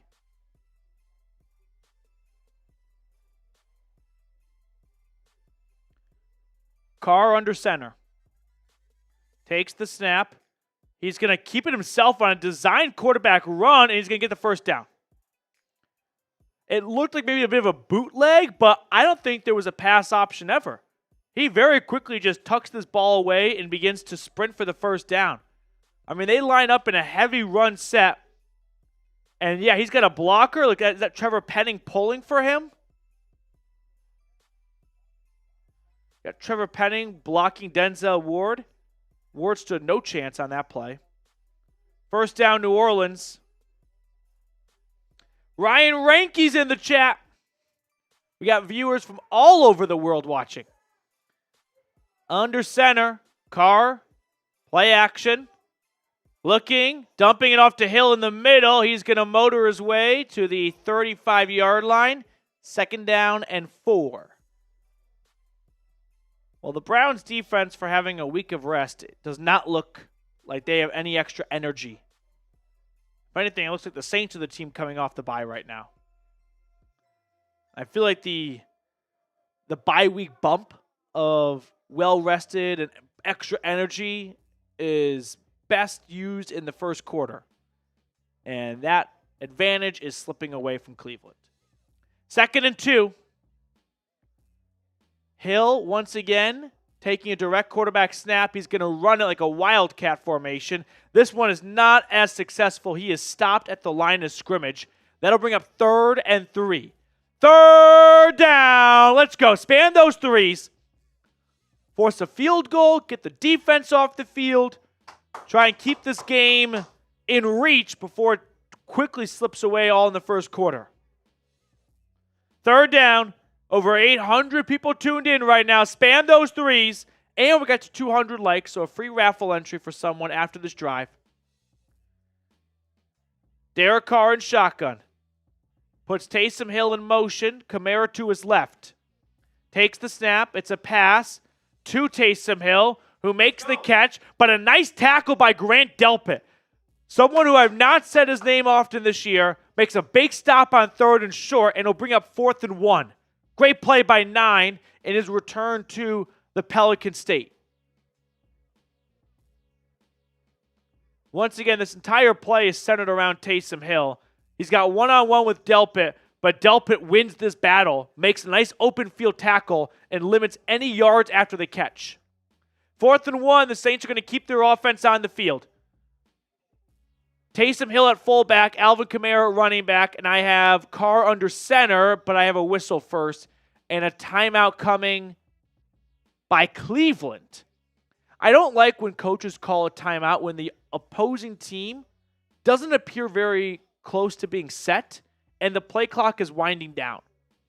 Like, force them to use one of their timeouts or delay a game. There were 4 seconds left, and they weren't even really all that close to snapping the football.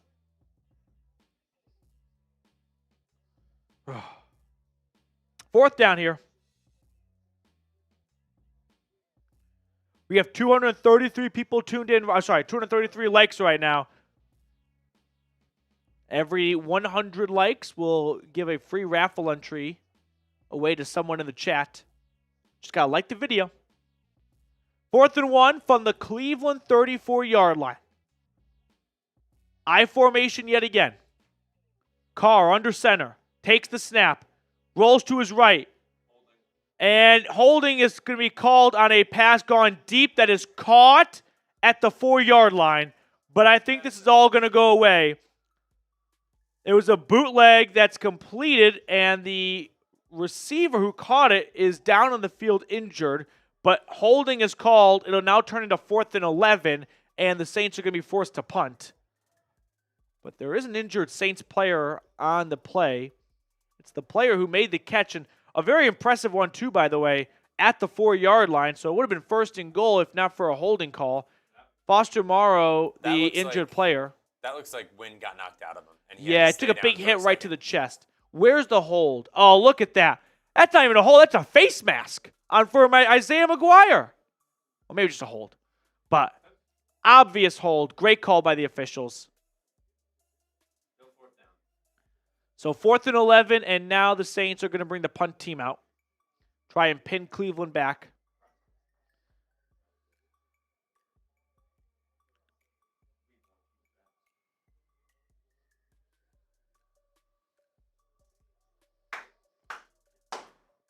Browns dodged a little bit of a bullet there. Otherwise, they would have been in a bad spot inside their own 5. So here's the punt unit for New Orleans.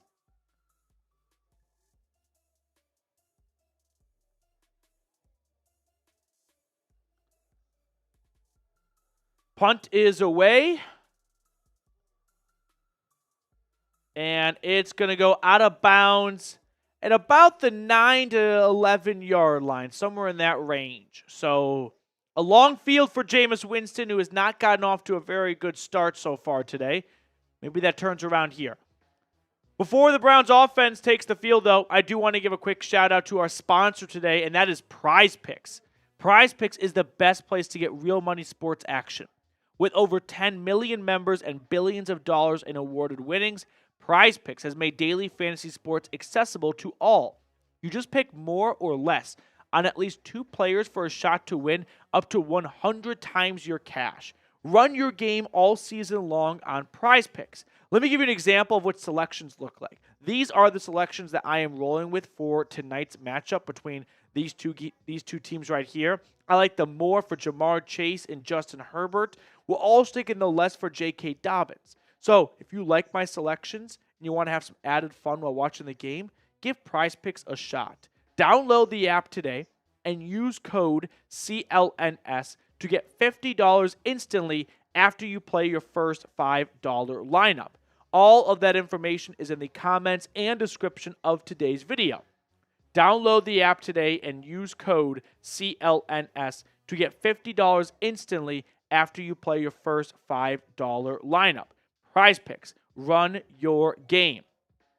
We have some super chats to catch up on here, so we'll hit those, and we also have a free raffle entry to give out to someone in the chat. So begin spamming C in the chat, and we'll pick someone for that raffle entry in a few moments. He's him with a $2 super chat. Shots with an S for Pete per 100. I was going to do if you send a $100 super chat in, I take a shot, and Reed takes a shot. I just enlisted Reed for that. But I suppose if you send in multiple 100s, it would be multiple shots for the both of us. Hope that clears it up for you. He's him. Scott Pullen, first-time super chatter. Little 2-clap action for Scott, everyone. 1, 2. Let's go, Scott. Thank you so much for supporting the channel. Go Brownies, Mr. Pullen. Let's go. Jim Miro with a $10 super. Do you think a destination meetup chat sports party could ever be a reality for a future Browns AFC Championship / Super Bowl? I'd love to shake hands with all of you. Jim, excellent question. We did a channel meetup in August in Cleveland, and I'd like to make that an annual tradition. As for an AFC Super Bowl thing, if the Browns are ever in the Soupy, I will be at the Super Bowl for the week leading up to it. You know what I mean? The media week, all that good stuff. So that would be an excellent opportunity as well. We got to get there first. As Jameis on 1st and 10 is going to throw it over the middle, caught by Jerry Jeudy. Jeudy's loose. Jeudy inside the 40. Jeudy inside the 25, 20, 15, 10, 5. Touchdown! Jerry Jeudy all the way. Let's go! Jameis Winston to Jerry Jeudy. 90-yard touchdown. There we go. He's just going to lob it up to Jeudy, and there's that Alabama speed we saw for so long in Tuscaloosa. Turns on the Jets. No one's catching him. Jerry Jeudy's first touchdown since week 1, the longest touchdown of the year for Cleveland. Someone fact check me. I'm thinking that's the longest touchdown since Nick Chubb's run against the Raiders. I need someone to go look that up for me, but I'm feeling pretty confident about that right now. Jerry Jeudy, ladies and gentlemen. Now, the extra point was null and voided because a flag popped on before the snap. I think it's going to be on the Saints. But I had you guys spam C earlier. Spam 3 for Jerry Jeudy. Spam 3, and we're going to give away a free raffle entry in just a moment. I did not expect the Browns to score that quickly. Let's go, Jeudy. Yeah, so the penalty is on New Orleans, and I think the Browns are going to go for 2 now. The Browns are going to go for 2, and Darren Rizzi is livid at either a player or an official. I also am inclined to agree with you, Reed. Does 1 yard dramatically change the percentage of getting the 2-point conversion? I mean, if it's a pass, for example, I don't think it changes at all. You're either in the end zone or you're not. So now the ball is placed at the 1 yard line. It's just like, think about how many times that people have, like offenses have taken 3 downs to get in the end zone from where they are. Yeah. Like it's not a guarantee. I would love to know how much the percentage increases based on the 1 yard. And Jameis is going to throw it to the back of the end zone. No one's there. They don't get the 2 point. I agree. I'm on your team. You had it. You had it. It was a tie game. Yeah. Just go kick the field goal. Because I don't. Oh, flag on the play. I think it's on Cleveland.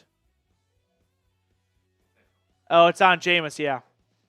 So I agree that adding 1 yard from that whole touchdown. Because if you want to go for 2, then why not just go for 2 to begin with? Is that 1 yard going to change? If you're going to, especially if you're going to do a pass, like if you're going to throw to the back of the end zone from the 1 yard line to the 2 yard line, what's the difference? If you're running it, okay, I can buy that. But if you're passing, it's got to go to the end zone anyway. What does an extra yard make the difference of? All right, spam 3. I've had you guys spam for a moment here. So, Reed, let's pick someone out of the chat for a free raffle entry.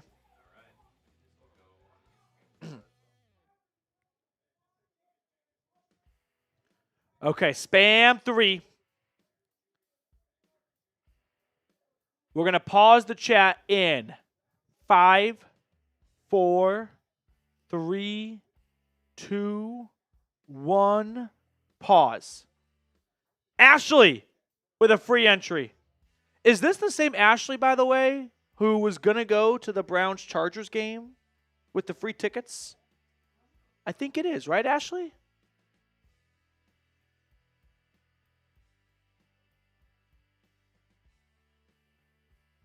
So 7-6 after a failed 2-point conversion attempt.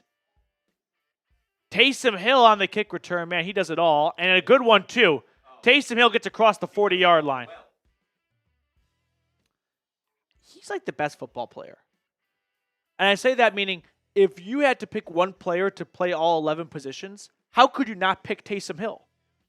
Like, it's going to be tough for the offensive line, but you're going to have a quarterback and a running back and a receiver. She said it's me. It's the same. Oh, best of luck, Ashley.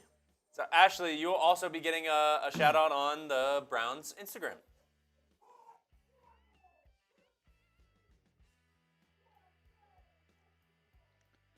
Steelers still leading the Ravens 3-0, and I think Justin Tucker just missed a field goal.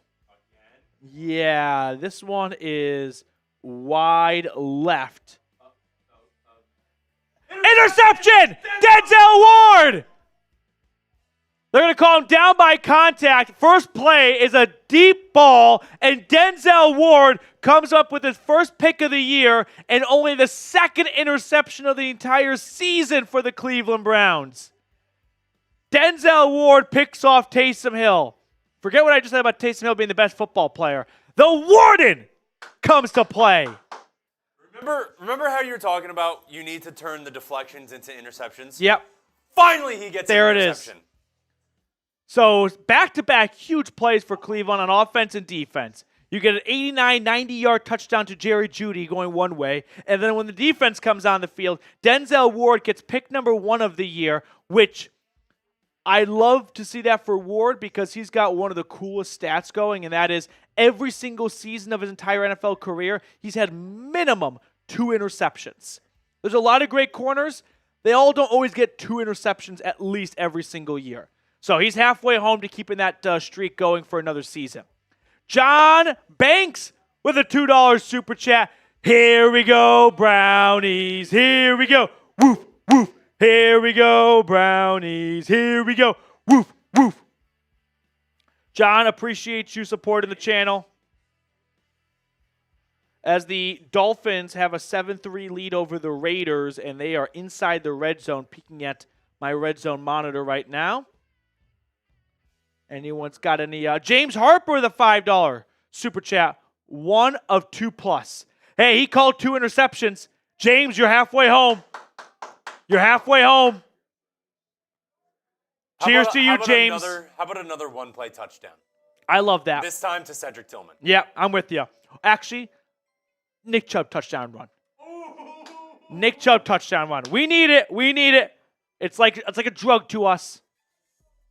Was anyone ever able to track how long of a touchdown was that? 89. I'm thinking that Nick Chubb touchdown run against the Raiders, right? Oh, no, the Falcons. Is that the longest play since then? Someone please fact check me. I'm going to sign Noah to it. Noah and Dylan, you guys can double team this bad boy here. Nick Chubb, was it 90 yards against Atlanta? I think this play might be the longest play since then.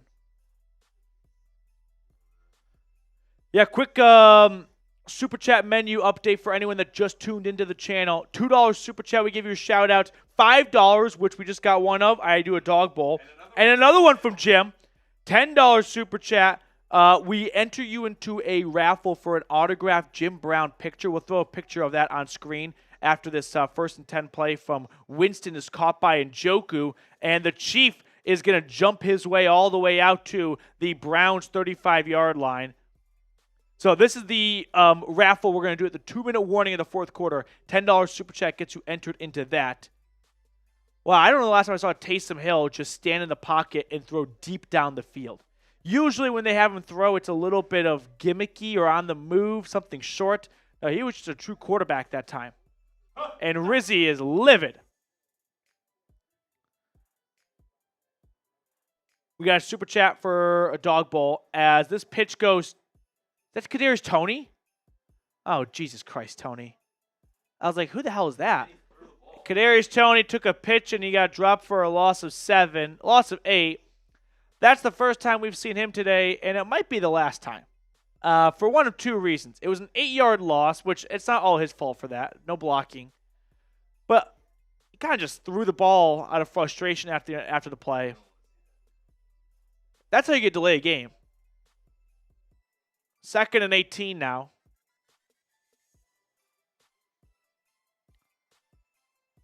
Winston in the gun. Takes the snap. Jameis climbing the pocket. He's going to run with it. He will dive forward, gain of about 8 on the play. So he wipes away the 8-yard loss from Tony's run, and it is 3rd and 10 when the second quarter begins. That's the end of the first. On to the second quarter. So who do I owe dog bowls for? I owe dog bowls for James and Jim. James, go Brownies. This dog bowl for Denzel Ward's pick.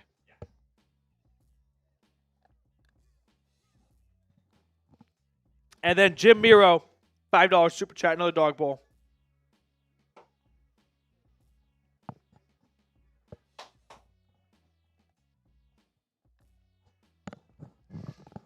I dropped $5 on Winston, 300 yards and touchdown from both Chubb and Njoku. Looking pretty good after that 90-yard touchdown. I love me some prize picks. Jim, I hope you use code CLNS. Also, you got the 300 yards part on a good path right now. But now you just need Chubb and Njoku, obviously, to score. So 3 touchdowns total today. That's a very high number for the Browns this year. But, hey, I love the passion and the optimism, Mr. Miro. Let's go Brownies. Ray Bidding with a $10 super chat. We needed that pick. Throw me in for that raffle. Let's go Browns. Ray, thank you so much for your super chat. Go Brownies. And, yeah, we needed a Denzel Ward interception. We were so long overdue for a pick out of the Warden. Let's go Brownies, Mr. Bidding. We have John Banks with a $10 super chat as well. Woof, woof. Here we go, Brownies. Here we go. Woof, woof. Here we go, Brownies. Here we go. Woof, woof. Yeah, did my little minions ever give me the info on the longest touchdown? The 89-yard touchdown was the longest touchdown since blank. I think it's Nick Chubb against the Falcons.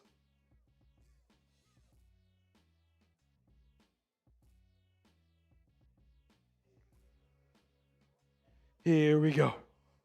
Woo. Reed's going to give some quick shout-outs here while I tweet out this touchdown. Sure. Maria said, hashtag super chats. Go Brownies. Sater saying, when we get Tony, we activated him yesterday onto the Browns active roster.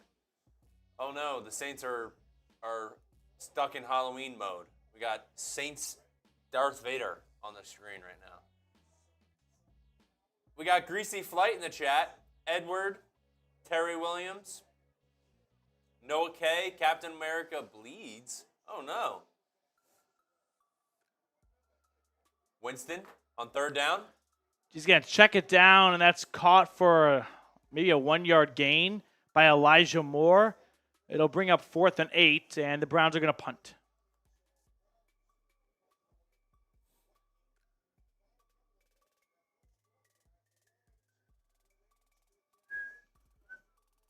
So 4th and 7, and Cleveland will punt. Unfortunately, they are not able to turn the Denzel Ward pick into points. We are looking to get to 39,000 subscribers. Flag, Corey Bajorquez kind of got ran into on the punt, but no flag thrown. So 1st and 10 New Orleans at their own 20-yard line.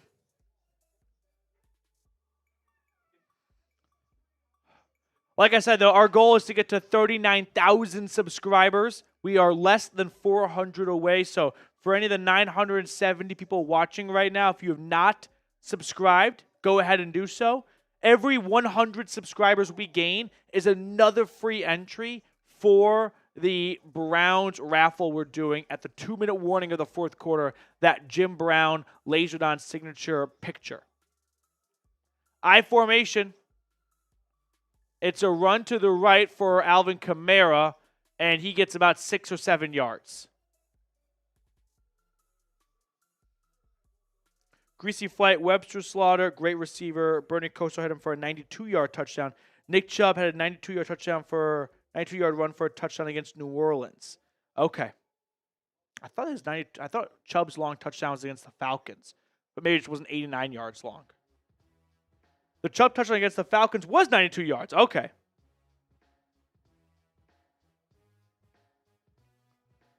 Second and 4. Chubb's had so many long touchdowns, they all kind of merged together. There's the Steelers one, the Raiders one, and the Falcons one. And a run on 2nd and 4 for New Orleans goes for about a yard or two. We'll bring up 3rd and short. He's him.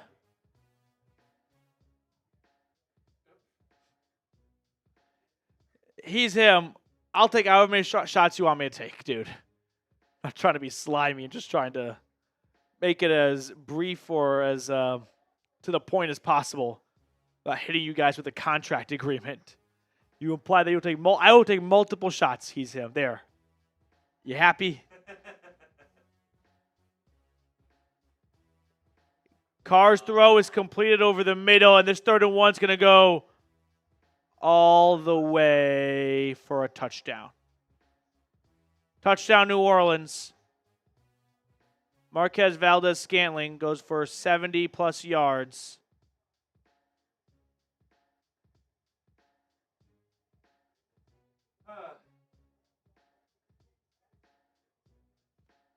Well, just after a long Jerry Jeudy touchdown, what happens here?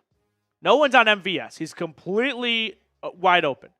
And the issue is, once he gets the ball in his hands, he is the fastest player on the field. Juan Thornhill is jogging. Hi, Michelle. Was Juan Thornhill going to catch him? No. When you're 2 and 7 and you're jogging, does it look good? No.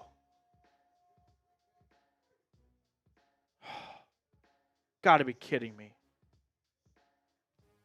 71-yard touchdown to Marquez Valdez-Scantling.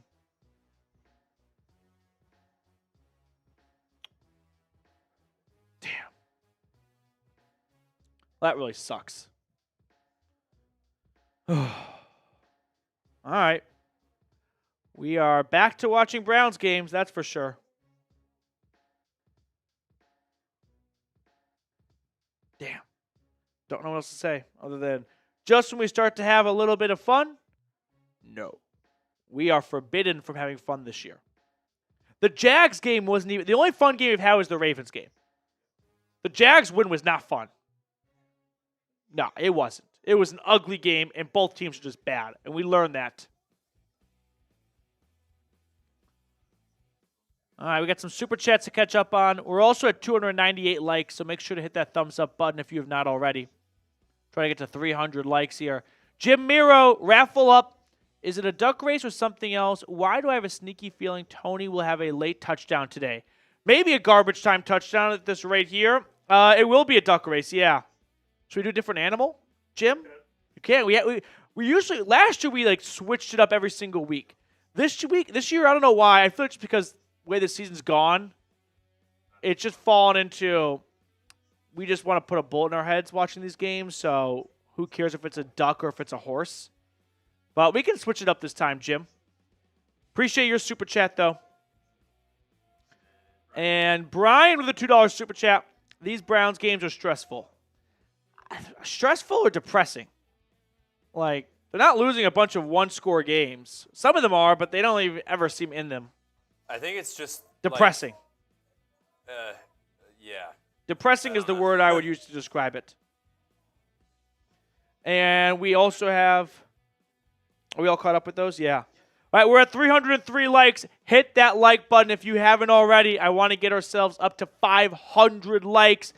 We're going to give away a free raffle entry for the autographed Jim Brown picture. We're going to do that giveaway at the 2-minute warning in the fourth quarter. Spam C in the chat. Right now the bots are spamming more than you guys are, so I would take that personally.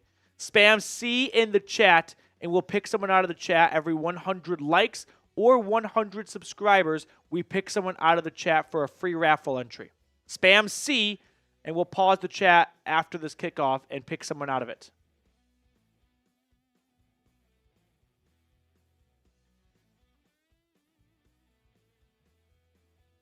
New Orleans kicks it off. Return starts at the goal line. Jerome Ford across the 20. Ford is tackled at the 26. Spam C, everyone. Spam C. Okay. Let's pause it in 5, 4, spam C, 3, spam extra hard, 2, 1. Pause it. Terry Williams. Terry also followed us on IG. So big shout out to Terry Williams today. Dorian Thompson-Robinson's in. I repeat, DTR is in at quarterback. It's a handoff to Jerome Ford. I don't know if it's the play they wanted to run. I doubt you bench Jameis after a touchdown pass. Yeah, here comes Jameis now. Okay. They just wanted DTR's legs for the option, see if the defense would bite. Jameis comes in for 2nd and 9 now.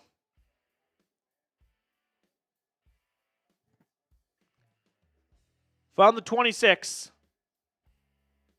Winston empty set from the gun. Here's the snap. Throw down the right sideline is caught. Elijah Moore, good throw and good catch, first down, gain of 11. There we go. First down, Brownies.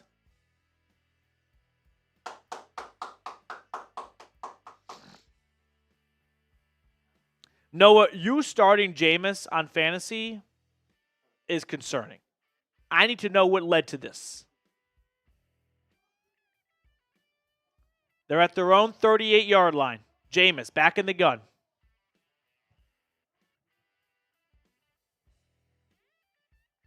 Snap to Winston. Handoff. Chubb.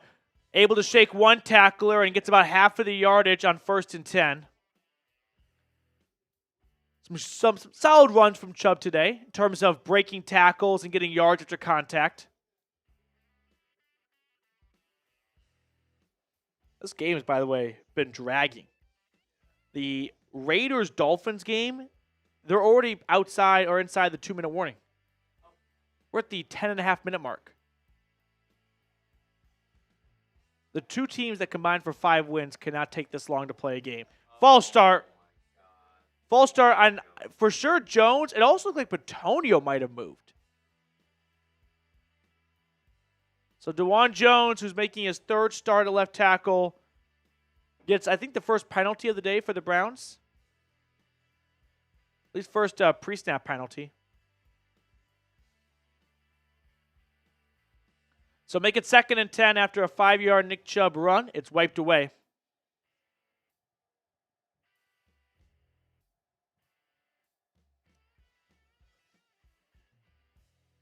Jameis throwing over the middle. That is caught. Looks like Jordan Akins making an incredible grab. Just plucking it out of the air. Awesome catch by 88. Akins was not a big factor last year. This year, when Njoku went down, and even when Njoku's back, he is making catches like this off his fingertips. That's hand strength right there. Every other American, that ball goes right through their hands, and they probably look at their hands and think that kills. Awesome catch by Akins. 1st and 10 Browns at the Saints 43. Jameis looking, throwing, right side, incomplete. Good coverage by Kool-Aid McKinstry, or no, Alontae Taylor. Working on Jerry Jeudy, it looked like. Senator Tillman, that is. So 2nd and 10 coming up. Good. It was a good throw by Jameis. Put it in a spot for him to get it and come back to the ball. But just good defense by Taylor. Yeah, a lot of physicality on the play. I'm okay with the no call there. 2nd and 10.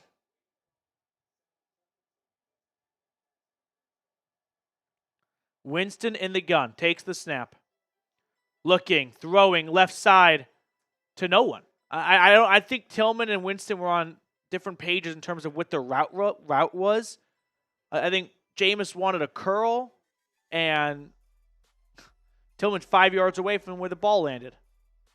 That is a good example of how often in the NFL quarterbacks are throwing into the future, right? They are throwing to a spot that they expect you to be in 2 seconds. 3rd and 10. Snap to Jameis. Pass is completed. Jerry Jeudy, first down. Jeudy on a nice out route, turning upfield and getting the first with that great speed of his. Keep the drive alive on 3rd and long. Looks like this whole play is just designed around, David Njoku. He's basically going to run a pick right here. He's going to run up, and it could have been called OPI, but they don't call it. And it's a nice pick for Jerry Jeudy because Njoku just basically swallows up 2 defenders with his size. 1st and 10, Winston from the New Orleans 31. Handoff, Jerome Ford, right side. Nice run for 34. Gets half of the yardage on 1st and 10. Good-looking drive. Papa T with a $10 super chat.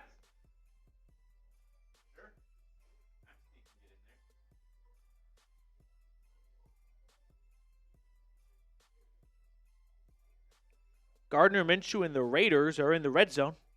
Down 10-3 in Miami. Jameis under center on 2nd and 4 from the 27-yard line. Approaching the Prize Picks red zone. Takes the snap. Handoff goes to Ford. And Jerome is only going to get back to the line of scrimmage. No real gain on the play. 3rd down coming up. Papa T indeed. MP, can I get a spot for my dude Max T, please? Sup, Reed. Absolutely. Thank you, the Thompson men. Let's go, Brownies. Shout out to you and Max. We have over 1,000 people watching right now. If you want the Browns to score a touchdown right now, like the video. Otherwise, the government's going to come and take your dog away from you. 3rd and 4. I don't make the rules. Snap to Jameis. Winston looking to pass all day. He's going to roll out of it, and he's going to get sacked. He's going to get sacked. He had all the time in the world, and ultimately one defender got his hand on him, and that was the beginning of the end for Jameis. Is this a coverage sack? I have to assume. Is anyone open? I see Njoku. Right?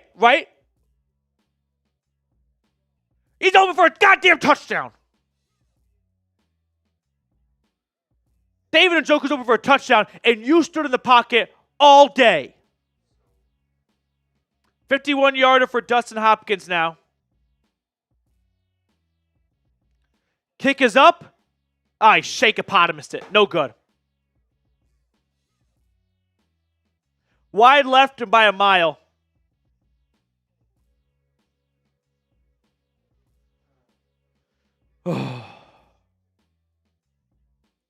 It's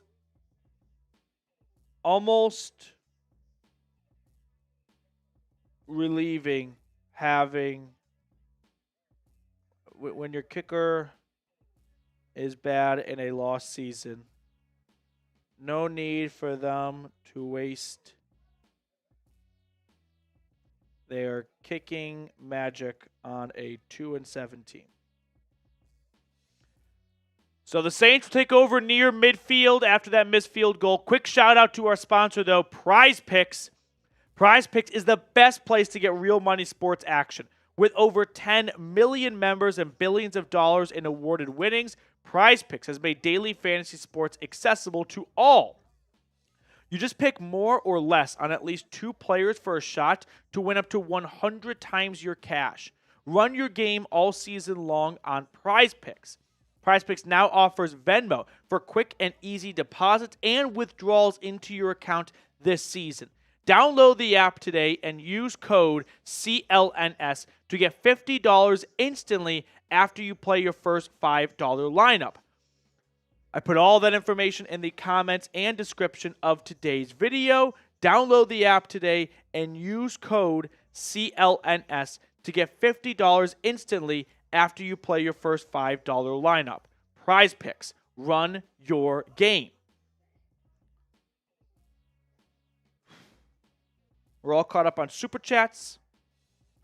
We are trying to get to 39,000 subscribers, so make sure to click that subscribe button for anyone that just tuned in and you are not subscribed to the channel. I guarantee you'll love it. And if you don't, you can always unsubscribe because it's completely free. Peeking in at red zone right now, if Reed wants to throw some of the scores on screen. The Bears are trying to orchestrate a 2-minute offense right now. And 3rd and 1, it's a quarterback keeper for Caleb Williams, and he'll get out of bounds and get the first down, trailing the Packers 7-3. Chicago has not beaten Green Bay since 2018. But they have an opportunity to maybe keep their head coach's job with the win today. Steelers 6-0 over the Ravens. The Vikings 10-point advantage in Nashville. Lions are doing what the NFL thought they would do, or at least Vegas thought they would do, blow out the Jags. They were 14-point favorites this week. It probably even went up after Trevor Lawrence was ruled out.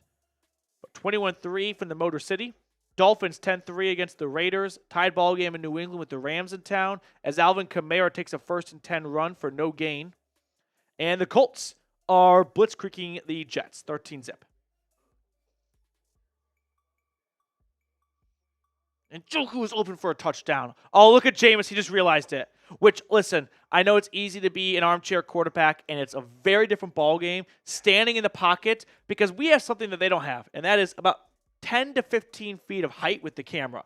They have to look through 9 players, 5 offensive linemen, 4 defensive linemen. But that's the job. 2nd and 11, Carr dumps it off to Taysom Hill. He gets about 6 yards, and it'll bring up 3rd and short. I just tweeted out, it's almost relieving when your kicker is bad in a lost season. No need for them to waste their kicking magic on a 2-7 team.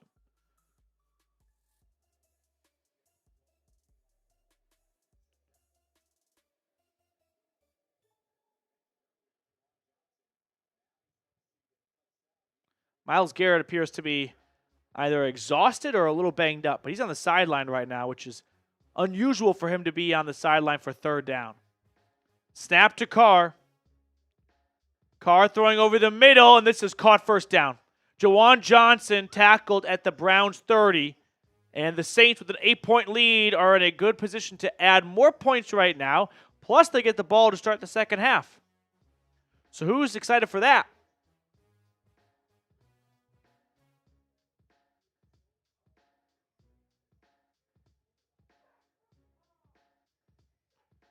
Under 5 minutes to go in the half. Any play that goes out of bounds will stop the clock.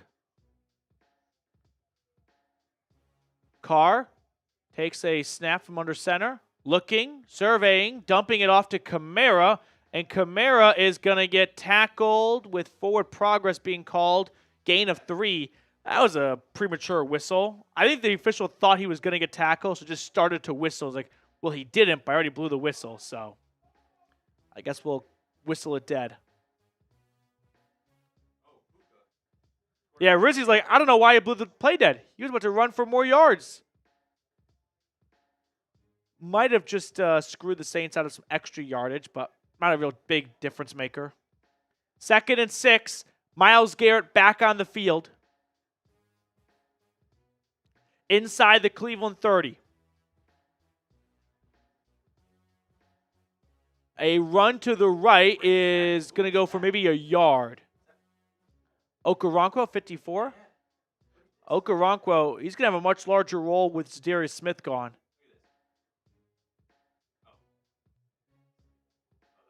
That's Garrett and Bush, it looks like, making the stop. Oh, the playbook. Oh, okay. That was when Myles Garrett got a little. Oh, injured. I see. That was not the last one, though. 3rd and 5. Snap to Carr. Free rusher in his face, and he still completes it for a 1st down. Damn it. Pettis gets it. That looks like Ronnie Hickman screaming off the blind side.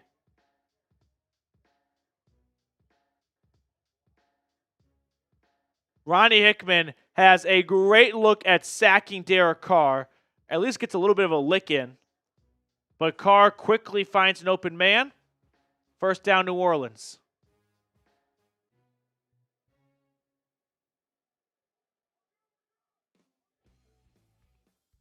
Under center. Carr takes the snap. It's another run for Kamara, and he's going to rush for about 8 yards. Inside the Prize Picks red zone, New Orleans marching down the field, trying to add points before the end of the half. And like I said, they get the ball to start the second half. So the classic double dip opportunity. This will be play number 8 of the drive. From the Browns' 11-yard line, Carr under center. Assault. Adam Schefter. Run. Kamara. Good tackle. Jordan Hicks, who has missed 4 out of the last 5 games, makes a big stop on 2nd and short. Will bring up 3rd and 3 when we return from the 2-minute warning. There we go. I've really missed Hicks at that inside linebacker position, especially with JOK going down. You were down your 2 starting linebackers. Good to get 58 back on the field. Let's go defense. Come on.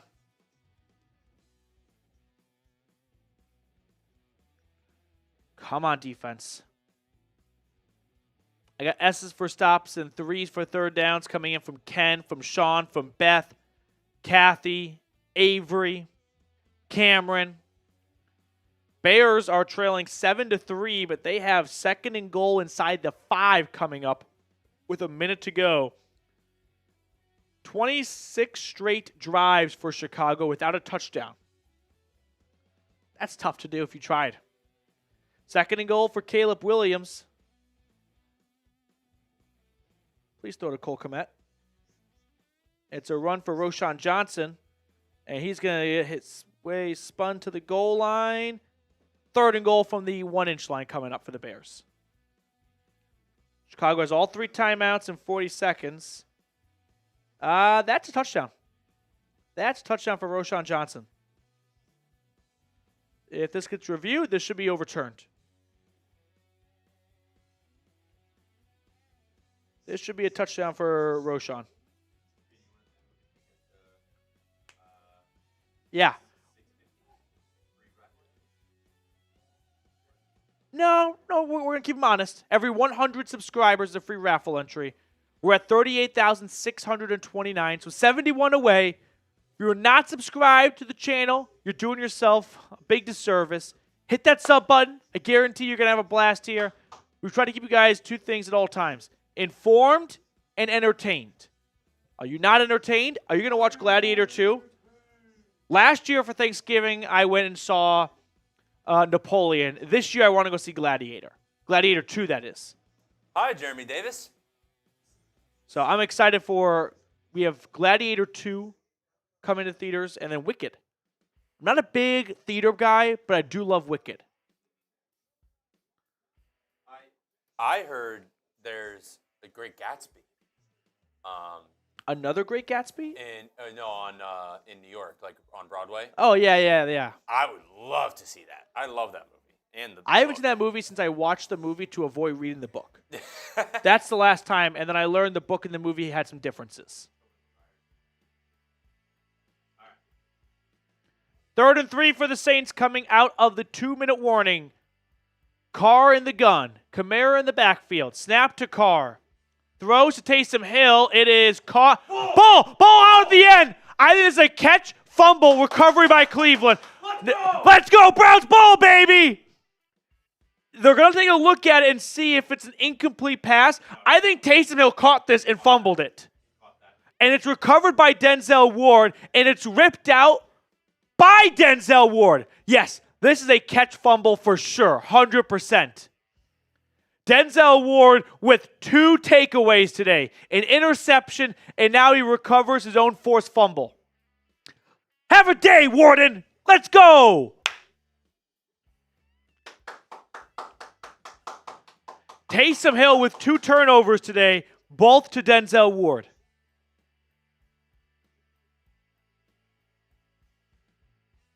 Throws an interception, and then, he's hurt. He's always hurt. But Denzel Ward is banged up on the sideline right now on a knee. First and 10 for the offense. Jameis at his own 7-yard line. Minute 55, 2 timeouts. Snap to Winston. It's a run for Chubb, and Chubb is not going anywhere. Denzel Ward is now being looked at. I'm not quite sure what part of him is banged up, but whenever I see a doctor in a suit, I'm always a little bit nervous. That's usually the independent neurologist.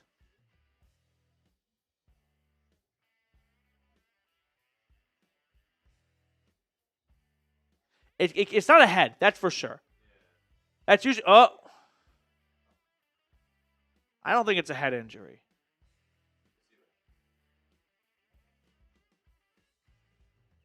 So Denzel Ward right now, the focal point on the Browns sideline, getting some medical attention.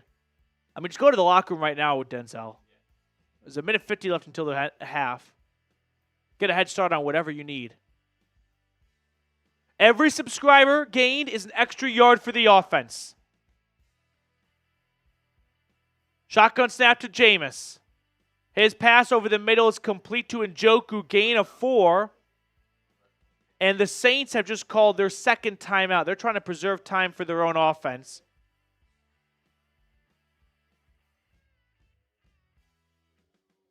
A bit of a risky decision by New Orleans, right? The Browns get this first down. Saints will have bought them this drive with their 2 timeouts used. Sup, Kenji? What's going on, man? 3rd and 5. 3rd and goal, by the way, in Chicago. I don't know how they didn't overturn that Roschon Johnson run for a touchdown.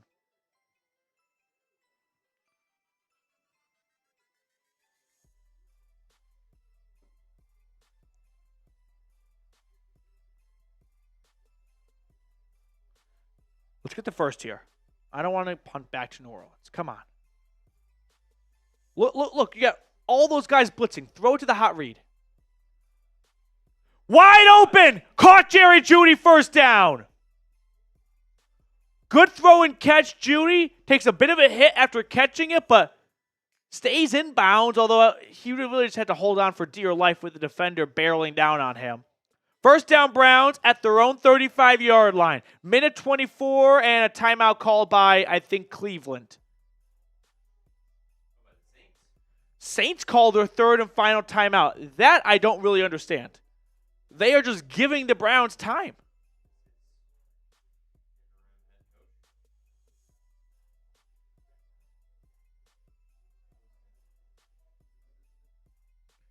Has been for Jerry Jeudy. Oh, right.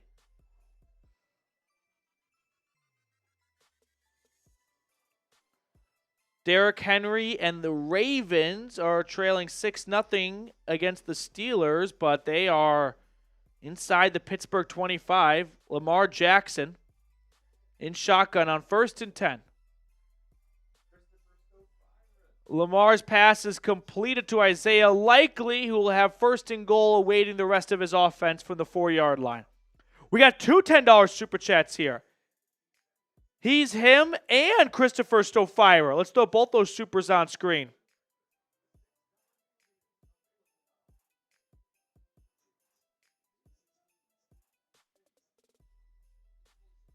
First and goal for the Ravens. Caleb Williams, by the way, for the Bears, he's leading all players in rushing yards. He has 60. Jeudy leading all receivers in yards with 123.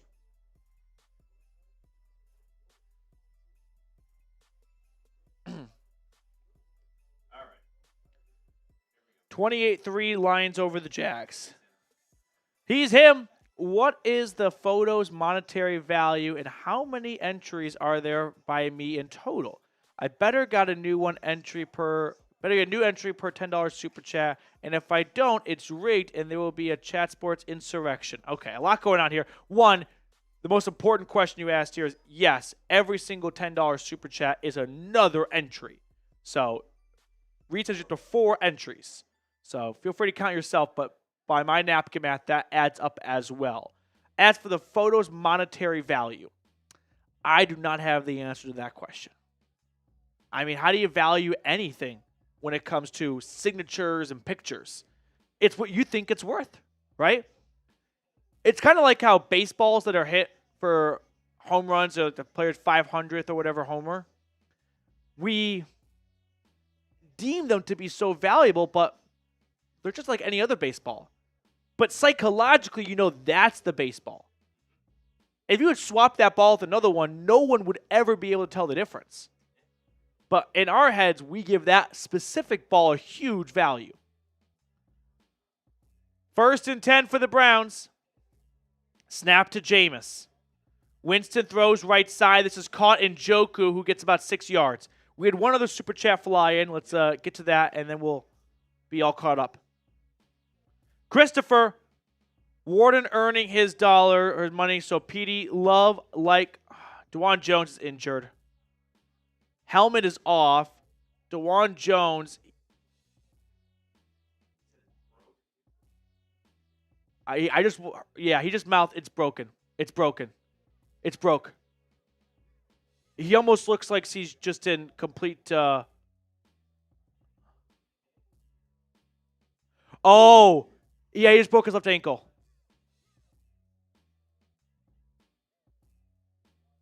Right there. Yeah, he just broke his ankle.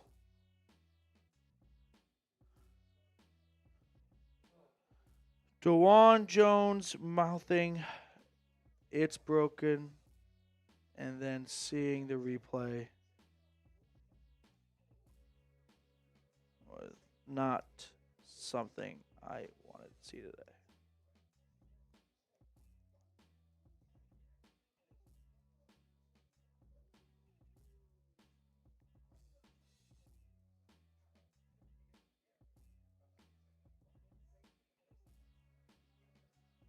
So DeJuan Jones just broke his left ankle. He was playing so well, too. Yep. I don't know how to describe his face. He wasn't looking like someone who was in tears. It was literally just like, damn. It was just acceptance of defeat. He looked broken, he looked kind of emotionless. I mean, for the pain I'd envision he's going for, yeah, here's the cart. You also just got to feel for Petonio a little bit, going, man, if I just don't fall into him, that doesn't happen. Because if you're DeJuan Jones, like, what could you have done differently? You're just at the wrong place at the wrong time. That really sucks for him.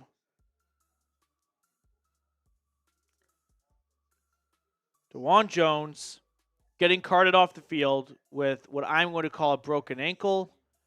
Something's broken or something's torn below the knee. Yep. Indeed. Everyone spam 79 in the chat. 79 for DeJuan. Show the guy some love right now. This blows. Really blows because he was one of the 3 players I was looking forward to watching for the rest of the year, because if he played well at left tackle, well, then you kind of walk out of the season going, maybe we actually have a long-term piece at left tackle. Now we have 3 games of film, 2.5 games of film to make the decision on. That's not a lot. It's not a lot. Christopher's, now he's crying. Fuck. There are the tears. He's so big. So, DeJuan Jones out. Is that Jermaine Ifedi? No Jed Wills. He's out with a knee injury. 2nd and 3. Winston will check it down to the Chief. He gets out towards the 50. 1 timeout remaining for the Browns, by the way. They had to use it for the DeJuan Jones injury.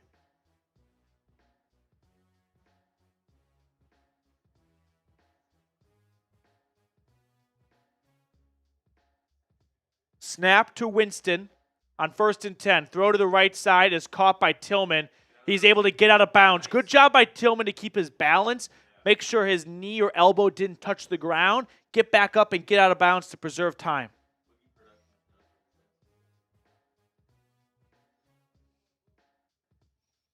1,200 people tuned in right now. If you want a touchdown before the half is over, click that subscribe button. Every single sub is an extra yard for this Browns offense. That's how the NFL is rigged. If you subscribe, that's 1 extra yard for Jameis and company.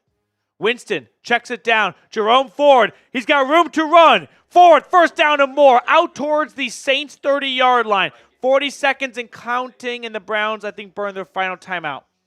That's the right time to use it.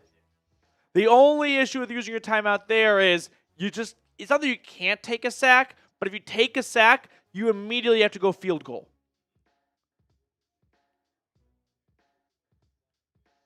Boogie Productions, are we trusting Hopkins? Yes, I will. I'm not going to let a 52-yarder be the thing that decides to pull the plug on a kicker.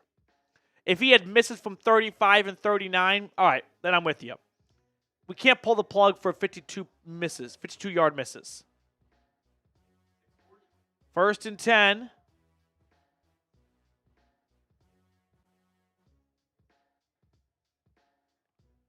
Jameis shotgun. No timeouts remaining for either side. Winston takes the snap. Faces a 4-man rush. Throws to the right. It's caught by Njoku. He's going to fight for extra yards, and he gets about 13 yards inside the 20. Clock's ticking. Got to spike it. It's 1st and 10. Clock it. 26, 25, 24, 23. They spike it with 23 seconds. Inside the Prize Picks red zone from the 17-yard line, Cleveland has 2nd and 10. I'd say you take a shot at the end zone on 2nd down and 3rd down, and if you don't get either one, you kick a field goal. With 23 seconds, what's the point of completing it over the middle just to clock it, just to then kick a field goal? You're not going to have time to get over the middle, clock it, and then take a shot at the end zone and a field goal if you don't get that shot. 23 seconds, no timeouts. From the 17. Snap to Jameis. 4-man rush. Right side, complete. Out of bounds, Jerry Jeudy. Stops the clock with 18 seconds and gets about 6 yards. 3rd and 4 coming up. I think 3rd. Shot to the end zone and then has to be incomplete. Yeah.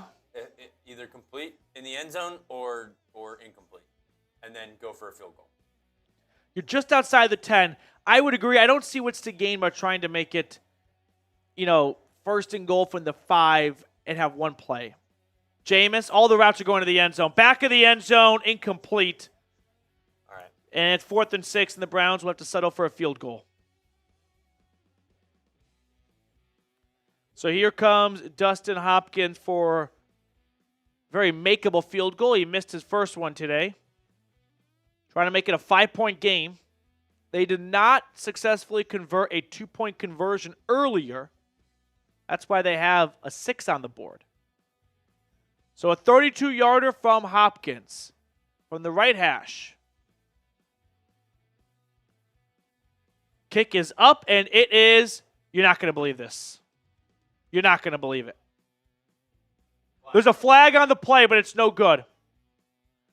Kick was wide left for a 2nd straight time. There is a flag on the play.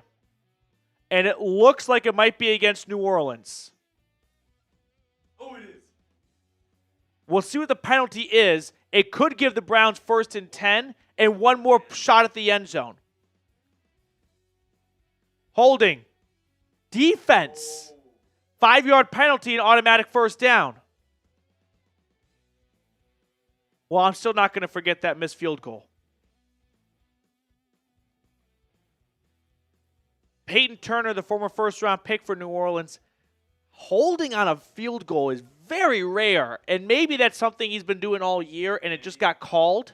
Maybe to, pull the lineman to make room. Where is he? I don't know where the hell he is. He's in the middle somewhere. He's on the ground. Okay. I was like, Peyton Turner looked like he was table-topping someone. He was on his 2 knees. So 1st and goal. 11 seconds, no timeouts. I think you have 2 shots at the end zone, which could take an average of 5 seconds each and leave 1 second for a field goal. Just no sack. Yeah, sack ends the half. Anything inbounds ends the half. They're at the 9-yard line. You have 2 shots at the end zone from the 9. Snap to Jameis. Pass is tipped incomplete with 7 seconds. So that play took you 4 seconds. So you can do another play and then kick a field goal. Plus, after your kicker just missed that 32-yarder, I don't think you should be rushing to send the kicker out there with 7 seconds left. 2nd and goal. You do have to count to 6 in your head if you're Jameis. I mean, really count to 4 and let 2 seconds for the pass to be either caught or incomplete. 4 seconds, this ball has to be out. Snap to Jameis. 1 Mississippi. 2 Mississippi. There's the pass. End zone. Tipped incomplete. Nearly intercepted. 3 seconds remaining. So we'll go back to Hopkins after 2 failed shots at the end zone.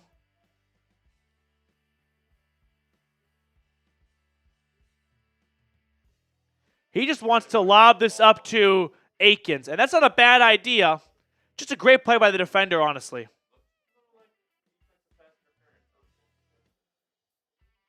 Here comes a 27-yarder from Hopkins. Kick is up. He missed it. He missed it. He missed it again. Get him off the team. Get him off the team. He just missed a 27-yarder.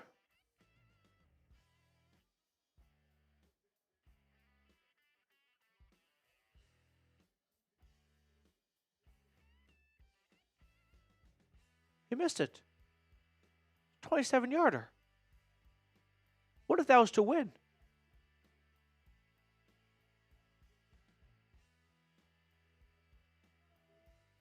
I don't know what to say. He missed it. I'm so glad this team is 2-7 and he's 0 for 3 today. I'll say 0 for 3. Could you imagine if this was a meaningful game? And we're down at halftime, 7-2 on the year, when you could be behind 14-12? Unfucking believable. I can't believe it. Watching Browns while downloading music from my car. Give me one Petey must-have song on the road trip playlist. American Pie, my all-time favorite song. I can't believe it. 27-yarder. Twice. What voodoo magic are the Saints doing? The Rams just missed a 26-yarder to end the half as well. Kickers are broken. Someone needs to do a thesis on the downfall of kickers this season after the first few weeks.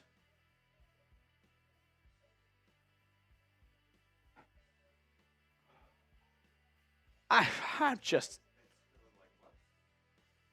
in shock. 27-yarder. I was like, all right. And he missed both of them Petey, identical. Twice. Wide left both times. A lot of things went wrong for Cleveland to be 2-7. But one of them is having a kicker who is, what's Dustin Hopkins' stats now? No, for the whole year. Dustin Hopkins this year, ready? Dustin Hopkins this season, coming into today, was kicking 77% on field goals. He was 91% last year. Who is 14 for 20 on field goals.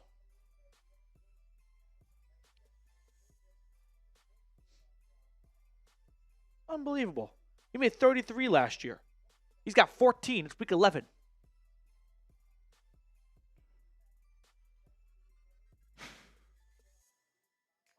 AFX, do we miss your super chat? Oh, wait, Reed's just doing some work right now. Draft a kicker in the first round. No, we AFX, we learned drafting a kicker is not how how you get a good kicker. You put too much pressure on them by being a draft pick. No earlier than round 6 for a kicker. Seriously. There are so many kickers that are good in college that get drafted, like Roberto Aguero from Florida State. He didn't miss a single kick in college. 2nd round pick by the Bucks. And he's gone before his rookie contract is up. If you Cade York, 4th rounder. If you draft a kicker, the pressure gets in their head too much to live up to the draft expectations. 7th round or UDFA. James Lynch with a $10 super.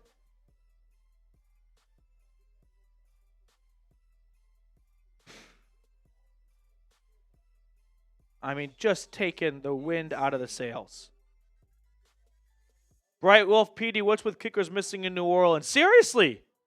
Younghoe Koo missed 3 last week. That's really 3 today, but in the scorebook will go down as 2 missed. 5 missed field goals in the last 6 quarters for the Saints. Talk about being on the receiving ends of some major kicker luck right there.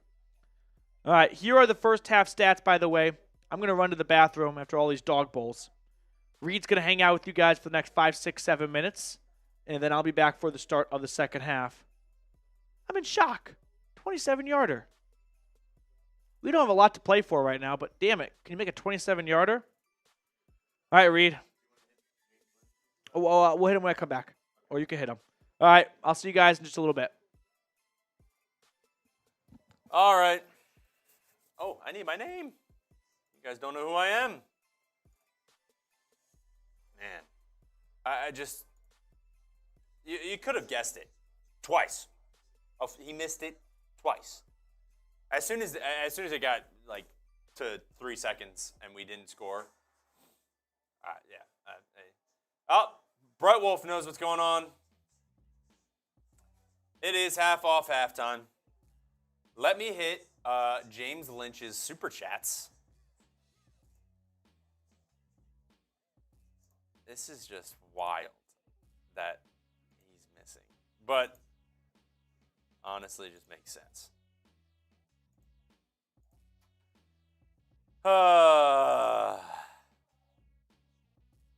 Like, offense was looking good too. Jameis is pushing the ball down the field, looking a little bit like his first start, and just the kicker just messing up everything. I just, makes sense. All right. You can hear me clicking, but it's okay. All right, James Lynch. Hey, buds. Hey, James. How's it going, man? That's 2 raffle entries for you.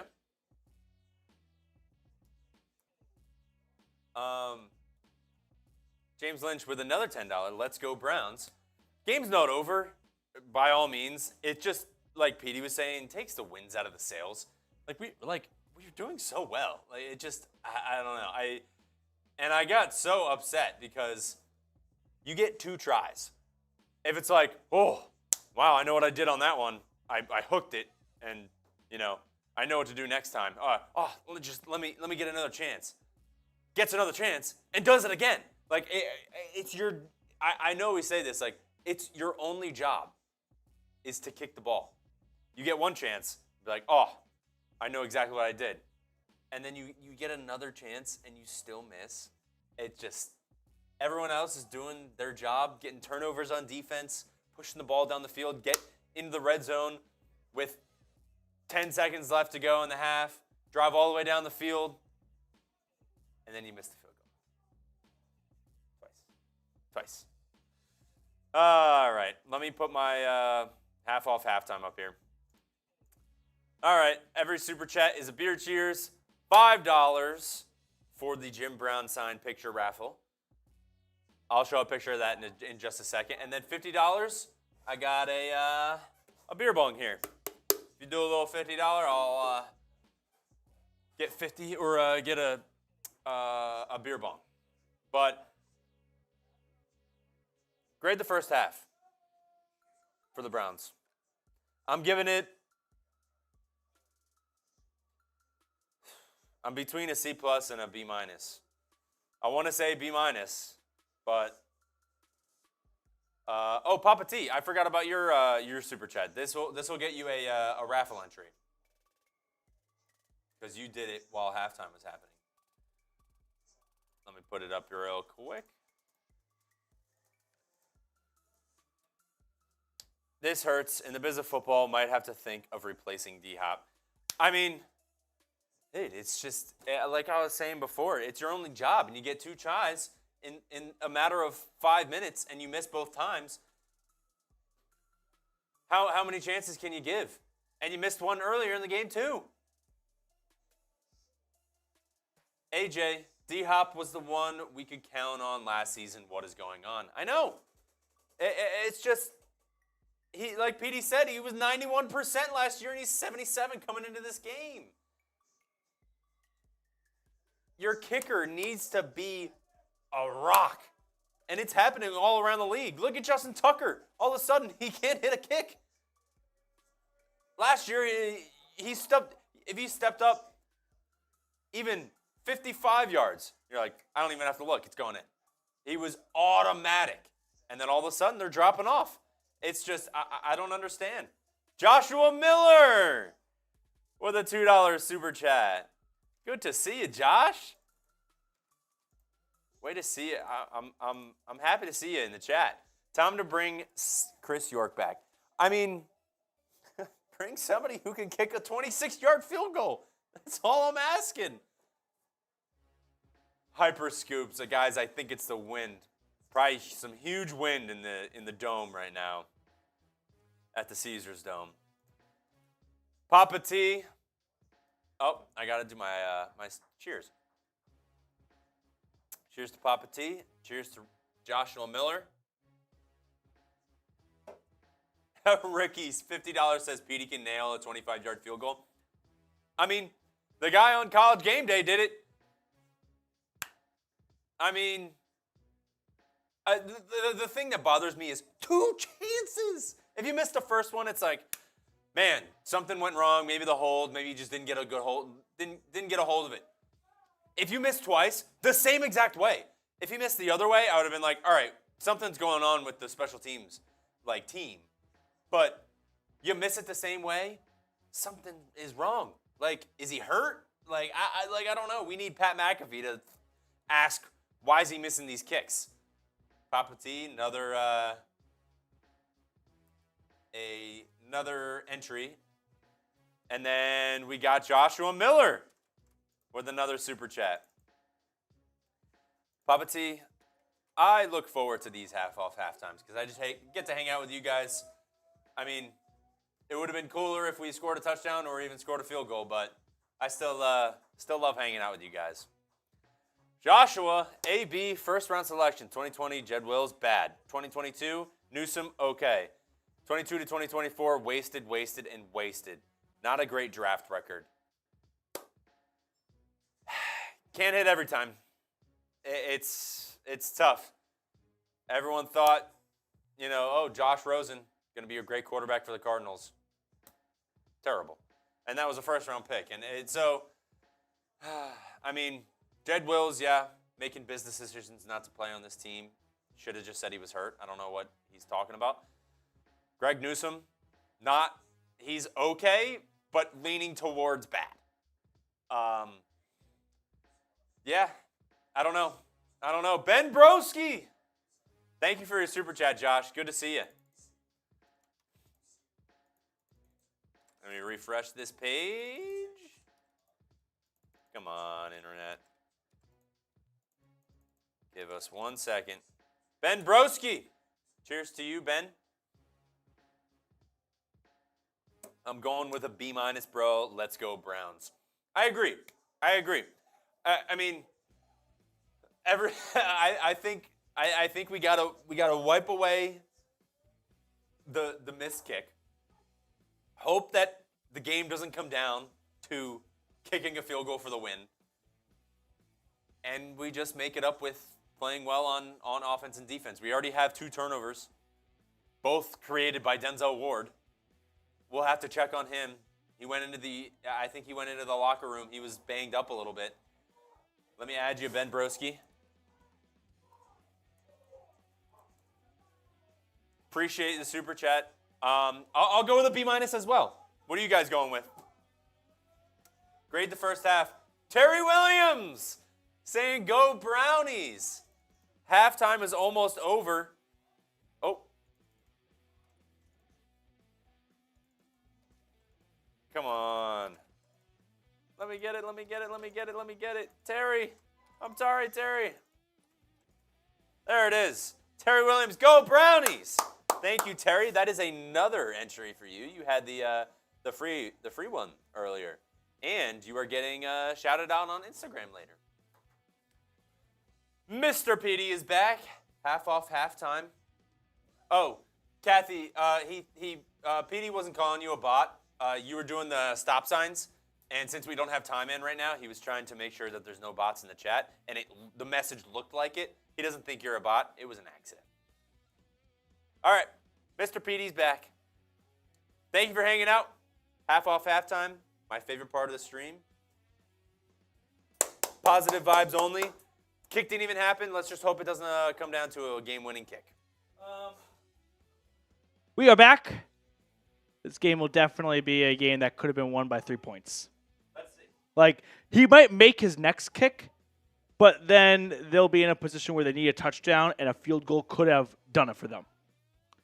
First and 10 for the Saints. They open up the ball with the second half of the ball, and it's a completion for a gain of 15-plus yards to MVS. First down, New Orleans. Terry with a $5 super chat. I'm not quite sure what shenanigans you guys got into at halftime, but let's grandfather Terry's last $5 super chat in. Yeah, that's good. Yeah, we round up here. Same for Joshua Miller. Josh, that super chat made me laugh. Carr is under center for first and 10. Takes the snap. It's a run. Taysom Hill as a running back is going to rush for 12 yards and back-to-back first down runs and throws and whatnot for the Saints. Man, losing 14-6 to a 3-win Saints team, not that the Browns are any better, but it still really hurts, does it not? You feel like you're better than your record.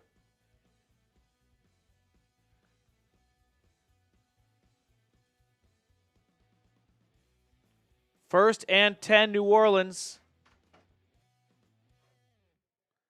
From the Browns' 43-yard line. Let's see if Myles Garrett can make a play right here. It's a pass for Derek Carr. And he's going to throw this into the end zone, and they're going to say a receiver was in the area, so no grounding. Second and 10. Dustin Hopkins, in my book, is 0 for 3 today. He missed 3 kicks.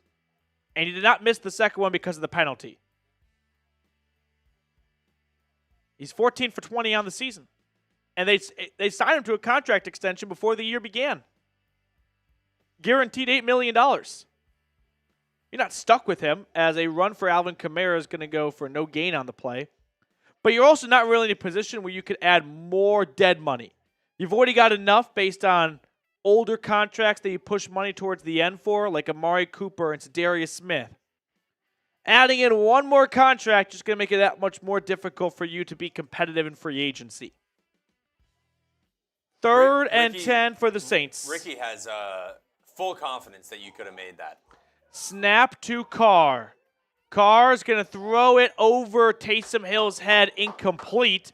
And fourth and 10 coming up for New Orleans, right around the Browns' 44-yard line. They're probably just going to punt it and trust their defense. Josh, Petey, my Petey, Cade York jersey is making a comeback. Dude, maybe they signed Cade York back to their practice squad. Remember, he was traded to the Commanders on the condition that he's on the team after 1 week, and he was cut after the first week. So, welcome back, Time. I think he's a free agent. Josh, thank you for super chatting as always. Go Brownies. Ben Borowski with a $2 super chat. Bring York back. Yeah, I mean, at least Cade York.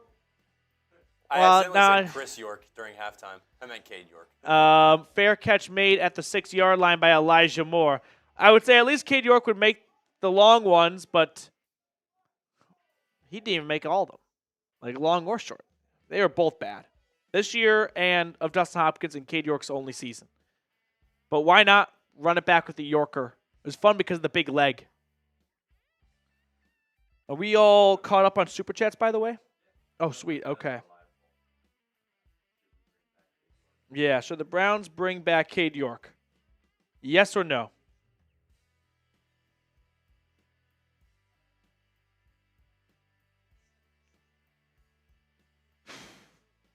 I'm just like running out of, I wouldn't say gas, but smiles and happiness.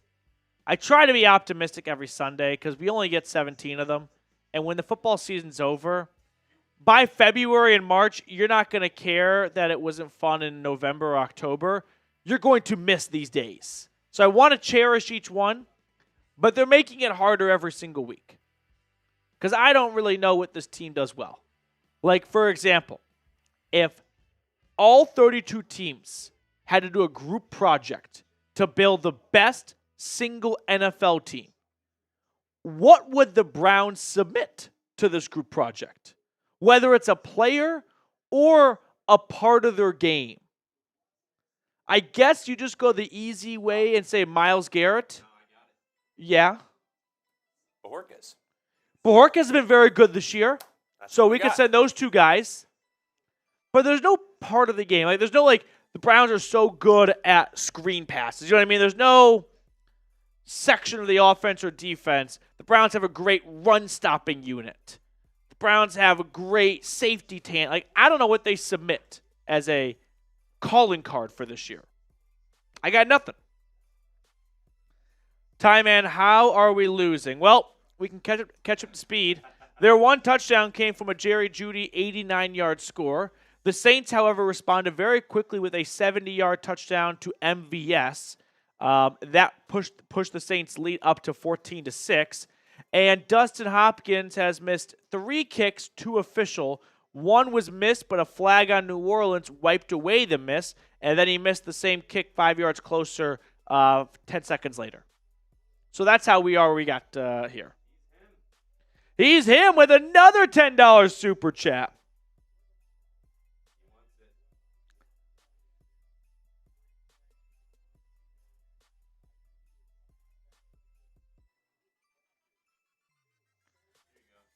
A thing is worth what someone is willing to pay for it. Mike Toriano. 1st and 10 for Jameis, going deep! Incomplete. This is a bad investment. My raffle entries are worth more than the photo's value at this point. Please show me the photo again. It's not just the photo, he's him. I think you are forgetting the signature part of the photo. Reed will throw it back on screen for you. But it's not just a framed photo of Jim Brown. There's the lasered on signature as well. Plus, the frame itself, like, take it from someone who loves gifting people pictures but never buying them the frame. The frame is usually half the value.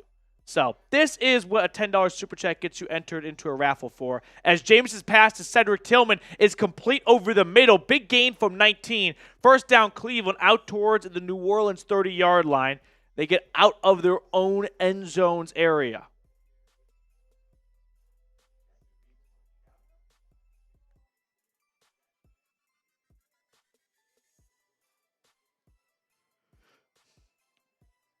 First down Brownies. I think that's Tillman's first grab of the day, is it not? From their own 28-yard line. Snap to Jameis. Winston looking, going short with it. It's caught by Jeudy. Gain of 4 on the play. Second grab of the day? Okay, thank you, cool guy. James with another $5 super chat. Jackie, can I donate 1 cent? I don't think YouTube allows you to do that. You could donate 99 cents, but that's 98 more than you like. So you got to find 98 extra cents in your piggy bank. 2nd and 6. Winston in the gun. Takes the snap, handoff to Jerome Ford. Oh, Nick Chubb that is. And Nick Chubb with a really nice run. Chubb on 2nd and 6 takes the counter. And he's able to get about 15 yards in the first down. James Lynch, I think Garrett and possibly our water boy could be beneficial to a super team. Do we even have a good water boy? I'm trying to think if I've ever seen the water boy get a good sprint out there for a timeout. What was the team that had the water boy team, the water crew come on, and they had to call a timeout because of that happening? And they didn't want to use the timeout, and it cost them a timeout as a result. A run for Chubb again, back-to-back rushes, this one going for about 5 or 6 yards. You know what I'm talking about? Like the pit crew will call it, thought a timeout was called, so they ran on the field, but no timeout was actually called, and then that team had to burn a timeout as a result of that. Was that college or NFL? Someone please help me out here. 2nd and 5. Just across the 50. Jameis under center. I'd run it again. 2 good runs back-to-back. Keep it going. It's a run for Chubb. And Chubb gets the first down. 7 yards. I'd run it again, Reed. I'd run it, and I'd run it until they stop you. Oh, we got 666. Hit that subscribe button. 1st and 10 Brownies. Touchdown, 2-point conversion, and we could just somewhat put the missed field goals behind us. Start all over again in the middle of the 3rd quarter. From the New Orleans 41, Jameis takes the snap. Play action. Looks like a broken play. Jameis throwing over the middle. That's caught. Jerry Jeudy, first down. Oh, yeah. I'm not quite sure if this went to plan, but Jeudy over the middle hauling in a 12-yard grab, and the Browns move the chains once again. Good throw by Winston. Good catch by Jeudy.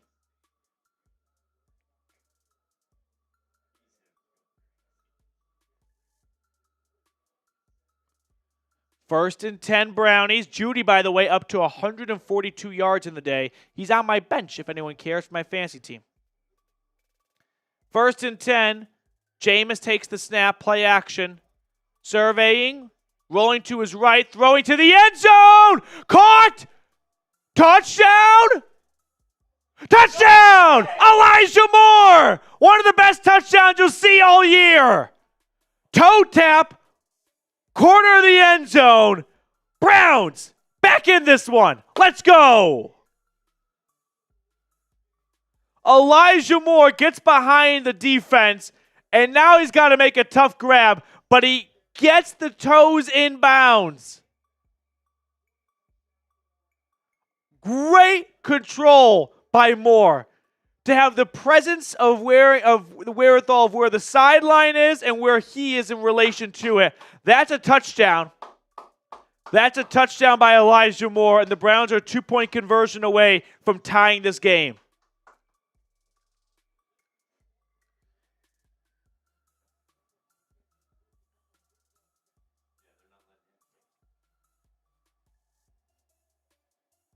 Jameis, 2-point conversion, back of the end zone, caught Njoku. We are tied. Excellent drive by Cleveland in the second half, marching 90 yards down the field, 95 yards down the field, capping it off with a touchdown to Elijah Moore, 2-pointer to the Chief. 14 ball game here. Let's go. Show me those TDs. We don't get this a lot. Let's go. Attaboy, Jameis. Way to make some big-time throws, Winston. Love it. Love it.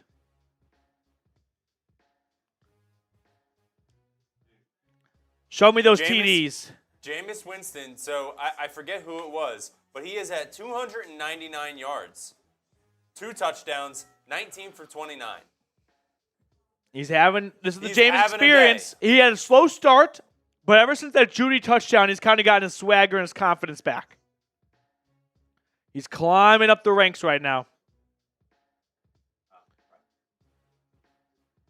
Jackie, can I get a shout out? Shout out to you, Jackie. Here we go, Brownies. Here we go. Woof, woof. Here we go, Prize Picks. Today's show is brought to you by our friends over at Prize Picks. It's the best place to get real money sports action. With over 10 million members and billions of dollars in awarded winnings, Prize Picks has made daily fantasy sports accessible to all. You just pick more or less on at least 2 players for a shot to win up to 100 times your cash. Run your game all season long on Prize Picks. Prize Picks now offers Venmo for quick and easy deposits and withdrawals into your account this sports season. Download the app today and use code CLNS and get $50 instantly after you play your first $5 lineup. All of that information is in the comments and description of today's video. Download the app today and use code CLNS to get $50 instantly after you play your first $5 lineup. Prize Picks. Run your game. We have over 1,000 people watching right now. Super Chat menu for anyone that wants to support the channel in more ways than one. $2 Super Chat will give you a shout out. $5 Super Chat. I got dog bowls. I got one coming in for just a moment here. $10 Super Chat. Him is very invested in our Jim Brown signed picture raffle. So $10 Super Chat gets you added to that raffle. $20 Super Chat. I'll write you a personalized letter talking Brownies, talking NFL. Give you something in your mailbox other than junk mail. And then $50 you get added to the Brown and Orange Club, which gets shout-outs all season long. Him. Is the photo actually bigger than you in real life? I'm going to go with no. I don't have the dimensions off the dome right now, but I'm going to say a hard no on that one, knowing the size of me and knowing the size of most photos. Rose! Dog bowl. Listening to this while playing Skyrim is really stressful. Oh my God. I can relate. I mean, I haven't played Skyrim since 7th grade, but I can envision that riding a horse and doing a mission and listening to me yell is a lot going on. Cheers, Rose. Tyrann Mathieu, not happy at all. 1st and 10, pitch right, Kamara tackled after a 2-yard run. Kamara has just become the biggest boomer bust player. He either gets 2 yards or 12 yards. He never gets anything in the middle. Joshua Miller with a $2 super. Over 1,100 people tuned in right now. Hit that sub button if you're ready for a win. Let's get some winning mojo back. Want to get to 39,000 subscribers. I need your help. Join the best channel out there right now. Derek Carr in shotgun. Takes the snap on 2nd and 8. Throwing right side. It is caught first down just across the 50-yard line. Foster Moreau wide open. And New Orleans is putting together an impressive response already. Greasy flight from north of the border.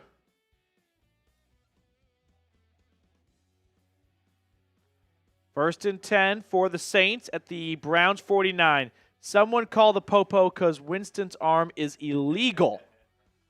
That was a great throw to Elijah Moore. Run to Alvin Kamara is bottled up. Looks like Devin Bush was leading the charge. Tackle for loss. He's had a couple tackles today. No JOK, so much larger role for Bush. Josh, appreciate your super chat as always, though. Go Brownies.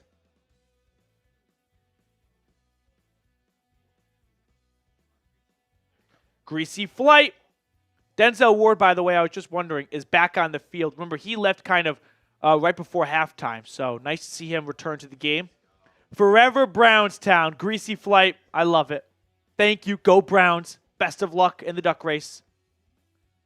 Shotgun snap to Carr. Pitch left to Kamara. He is swarmed by white jerseys.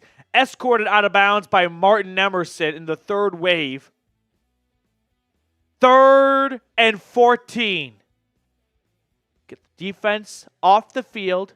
Grant Delpit was the first to greet him. Then Jordan Hicks. And Kamara fights off those two just to face a third wave of defenders. And that's where his luck runs out. 3rd down. Spam those threes. Come on.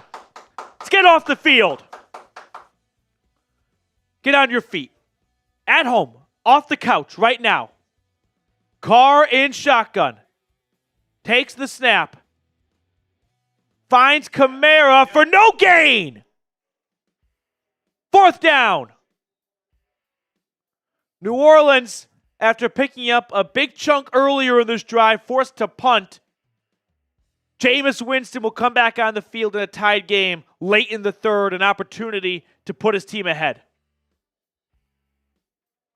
Jim Miro, ladies and gentlemen, with a $10 super chat.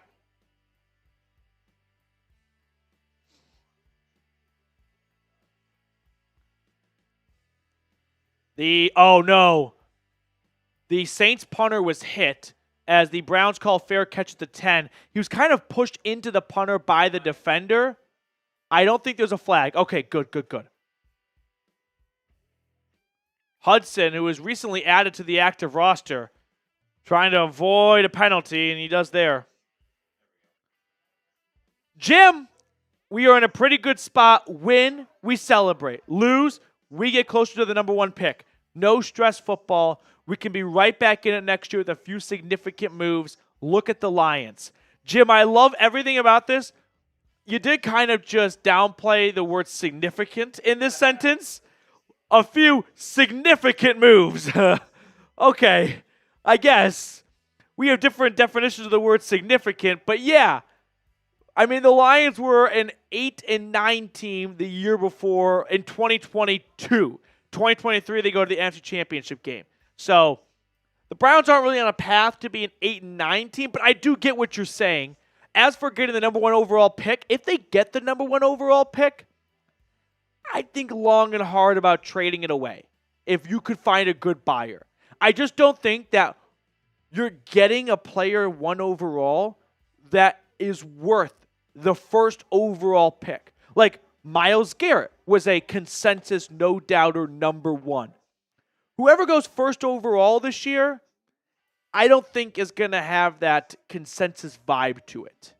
So if a team is willing to give you a first-round pick swap, a first in the future, and a little bit more, I would do that. I would love to see them trade the first overall pick because I don't think it always sounds crazy right now, but like if someone was bold enough to tell you, hey, Bryce Young's not worth the first overall pick, at the time that didn't seem like a very good take. Now we know. I'm getting vibes of like another Bryce Young first quarterback taken in this draft class. Jim, thank you for your super though. James Lynch, one more raffle entry for the Jim Brown pick. Best of luck, James. Go Brownies. That'll be at the 2-minute warning of the fourth quarter for anyone wondering. Jim Brown, lasered on signature photo, framed. We'll throw a picture on screen. $10 super chat will get you added to that raffle. We'll be at the 2-minute warning of the fourth quarter. This is what I'm talking about here. $10 super chat to get entered.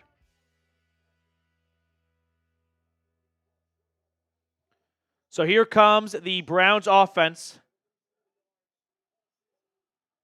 1st and 10, Jameis under center. Takes the snap. Handoff going to Chubb, and he is dropped for no gain on the play. 2nd down and 10.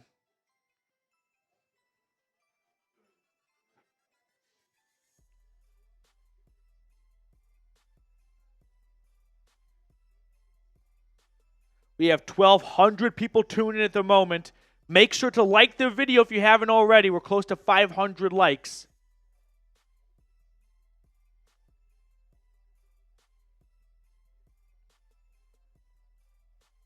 Second and 10. Snap to Winston. Finds Ford in the flat. Able to make the first defender miss. Ford fighting for extra yards. Gets 14 yards. Should have been a gain of 4. He finds 10 extra with yards after contact. First down, Cleveland. Josh, I agree that this draft reminds me of that 2022 draft. People were talking about Malik Willis being a first-round quarterback. Like, it's not as bad because, like, in this case, number 2 quarterback's probably Shedeur Sanders, and he's way better than Malik Willis, but we're closer to that than other quarterback draft classes. 1st and 10, Winston going deep. Incomplete. Looking for Judy. I wasn't even convinced Judy was running in bounds. A lot of hands there. That pass, let's watch. Okay, Judy's in bounds. Alontae Taylor in coverage. You know what? It's good defense, and that's probably not a ball that Judy should make, but it hits his shoulder pad. 2nd and 10. I like the aggressiveness, though.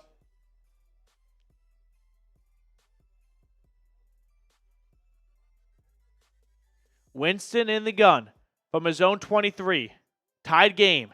Handing it off to Jerome Ford. Looking for a crease. He's only going to get about 3 yards. We'll bring up 3rd and 7. Come on, offense. You running it here, Petey?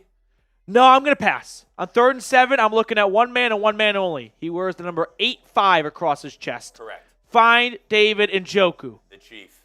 Oh, 500 likes. Thanks, Time Man. Appreciate everyone for just liking the video that just did. Hit that thumbs up button if you haven't already. 1,200 people watching, only 500 likes. We can do better. Snap to Winston on 3rd and 7. Climbing the pocket. Airing it out! No, incomplete. Double coverage on 3rd and 7. I just don't understand that unless nothing was open underneath.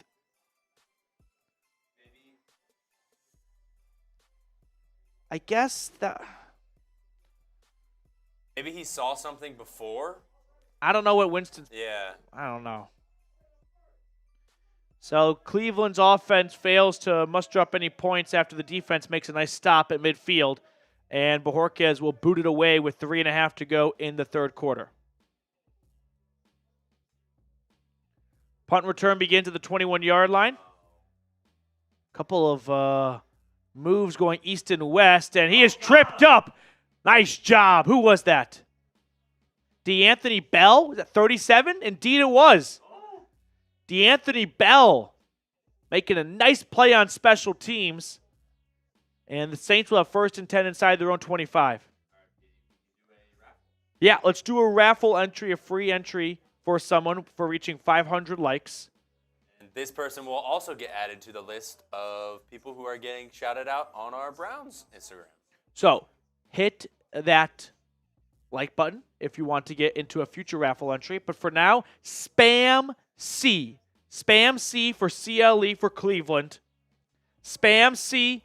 It's never a good sign when the bots are doing a better job than you guys. Spam C for a free raffle entry. C's are flying in. We're going to pause the chat as soon as this commercial is over. If you want to get entered into a free raffle, a free raffle entry, I should say. We also have a He's Him super chat to look at. This Wendy's commercial just reminded me of it.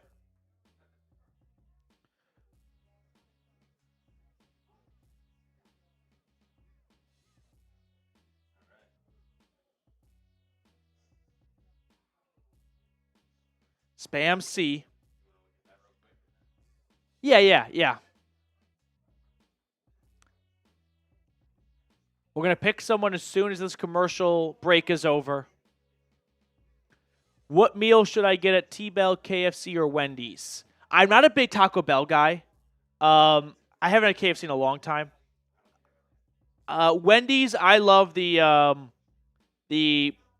pretzel bun, the pretzel pub burger. The pretzel bun's great. Yeah, the Baconator basically with the pretzel bun. That's my go-to at Wendy's. But I don't like T-Bell, and I just don't get KFC. Spicy nuggets too. I don't like spicy. Can't do spicy. Yeah, I'm soft. Keep spamming C. We're about to pick someone in a few moments. As soon as this game comes back on screen, we're pausing the chat. Just giving everyone a chance to get in the chat. Okay, 1st and 10 for New Orleans awaiting us. Let's pause the chat in 5, 4. Spam extra hard. 3. Keep spamming. 2. Last push. 1. Pause it. Kendrick.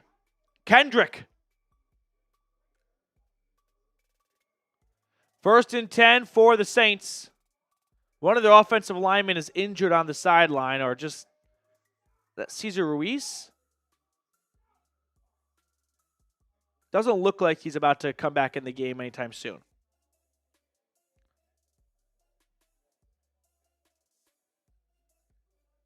Carr on 1st. Ball! Strip sack recovered by Derek Carr. I think Okoronkwo from the right side. Yeah, Okoronkwo working on Trevor Penning. He's able just to have his arm right as Derek Carr lowered it and just knocks it out. Loss of 6 or 7. Good strip sack by Obo. And that's the first sack of the day for the Browns. 2nd and 17. Backed up to the New Orleans 16-yard line. Under 3 to play in the third quarter. Snap to Carr, handoff to Kamara, gain of 4. Will bring up 3rd and long. 3rd down. Spam those threes. Get off the field, defense. Get the offense back out there. Is that turducken?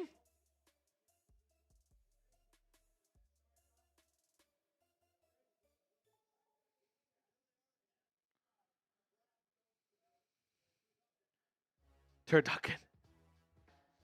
3rd and 13 from the New Orleans 20. Empty set. Snap to Carr. 5-man rush. Carr pressured. Rolling out of the pocket. Garrett on his heels. Floats it to Taysom Hill, who has the first down. Well, it felt like the Browns had a linebacker who was responsible for Taysom Hill, and they sent that linebacker on a bit of a delayed blitz. And unfortunately, they can't get to Carr before he finds an open number 7. First down, New Orleans.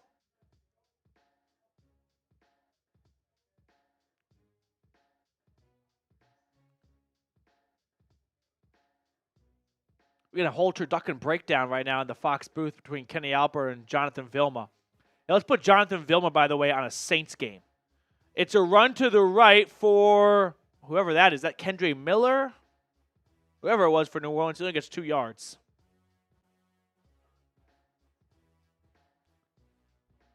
What's your go-to, everyone watching right now, go-to Thanksgiving dish that's not turkey? Like, if you're at a buffet, what are you hitting first to make sure that gets on your plate? Either stuffing or green bean casserole. Wow, I hate both those things. I'm not even saying this. What do you like then? Mac and cheese. Oh, okay. Well, yeah. 2nd and 8. But I do not like stuffing, and I don't like green beans. Carr throwing on the rollout has a man wide open at the Browns' 45-yard line. Big pickup, but it's almost identical to the last series. Foster Moreau down at the Cleveland 40-ish, and that's where their drive fizzled out. Yeah, I hate stuffing. I don't like green beans. I'd say mac and cheese is a go-to for mine. Some kind of a cheesy potato mix, you know what I mean? 1st and 10. And that's the end of the third quarter. So we are into the fourth quarter. 14-all. Browns put up 8 in the third to tie the game thanks to an Elijah Moore touchdown and an Njoku 2-point conversion. Fourth quarter time. Yeah, what's everyone's go-to here? Trevor Nader. Sweet potatoes. I like sweet potatoes a lot too with marshmallows. I actually don't like mashed potatoes, though. That's a very bad take of mine. I know it's not popular, but I don't like mashed potatoes. Oh, Josh, biscuits and honey. Got to have some kind of roll there. Biscuit, a roll, Hawaiian bread, something like that. My favorite is the Pillsbury, grands. Yeah. That are, flaky and you can, pull apart. Oh, that's a good one. Yes. Those are my 100%. favorite. So what does your plate look like?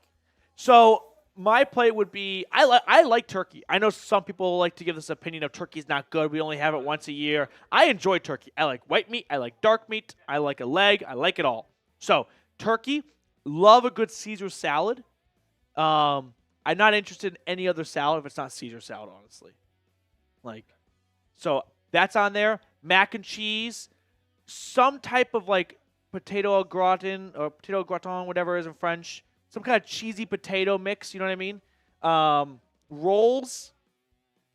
And that's usually about sweet potatoes, too. I don't like stuffing. I've never cared for it. Whatever the vegetable is, if we don't do green bean casserole at my house, that's why I'm not even including that because it's never an option. But some type of vegetable, we'll see whatever it is, but that's usually the go-to. I mean, what am I missing here? But what am I excluding? Mac and cheese, yep, for sure. I love how everyone's giving their Thanksgiving takes, and DC's in here going, fire Andrew Berry. I mean, we're just trying to enjoy a 14-14 ball game, but yeah, sure. Let's go down that rabbit hole right now. Broccoli, I like broccoli. Oh, Trevinator with an awesome question. What pie do you like on Thanksgiving? Don't say it. Don't say it. We'll say the pie at the same time. Are you ready? 3, 2, 1. Key Apple lime. pie.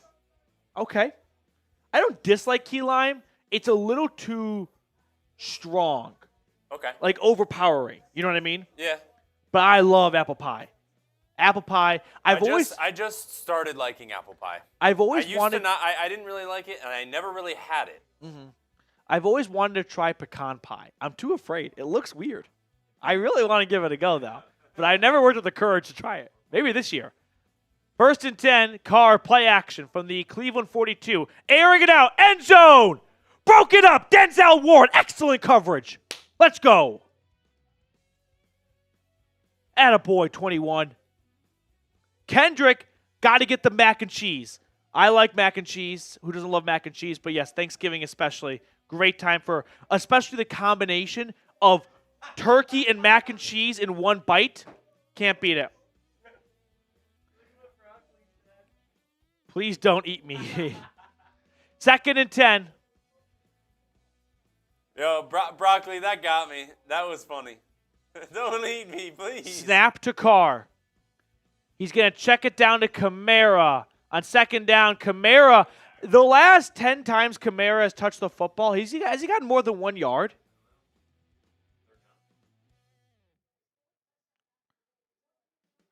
Third down indeed. Rams are routing the Patriots 28-13. That's the only game I think that's not in the 4th quarter yet.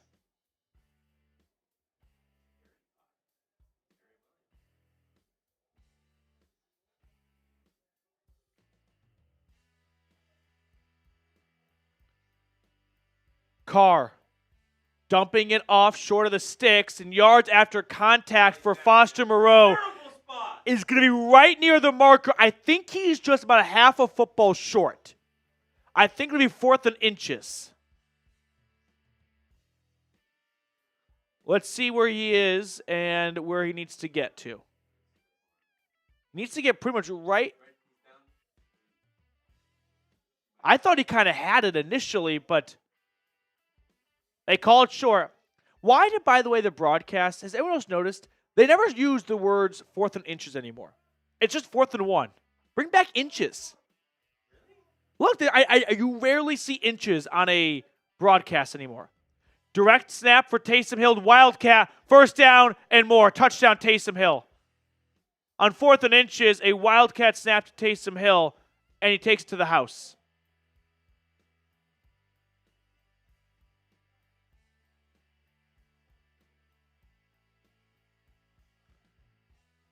Well, there's Taysom Hill's makeup for 2 turnovers. 4th and inches. Direct snap to 7. Good blocking. And Delpit make a goddamn tackle. Wrap up. Just throwing your body at him. Wrap up.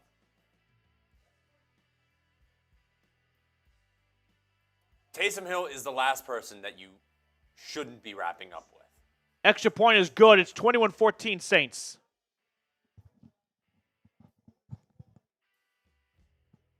Andrew, I don't know if the coin toss is heads or tails.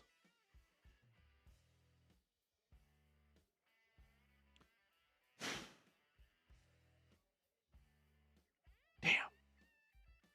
We were having so much fun talking pies, talking mac and cheese, and I got Grant Delpit not wrapping up on 4th and inches for a touchdown. Josh with a $5 super chat. Andrew, stop spamming. No one knows the coin toss with heads or tails. They do not share that on the TV broadcast.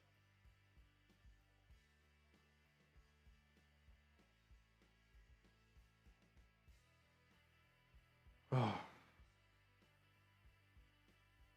1,300 people tuned in at the moment. Thank you guys so much for watching with us. I feel like if a team gets the first pick in the draft, they're stuck with it. There's no generational talent to move up for that I can see in this draft.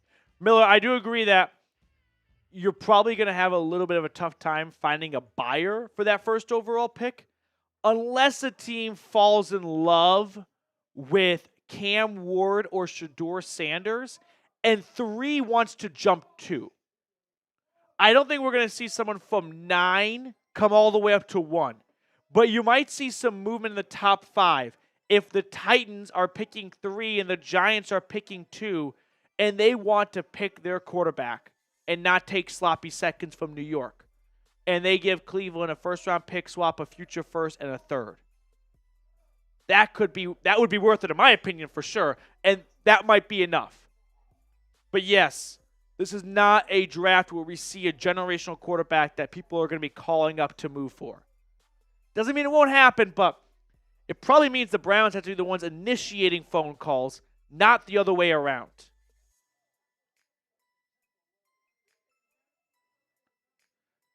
Red Zone peak, or just Red Zone channel peak here.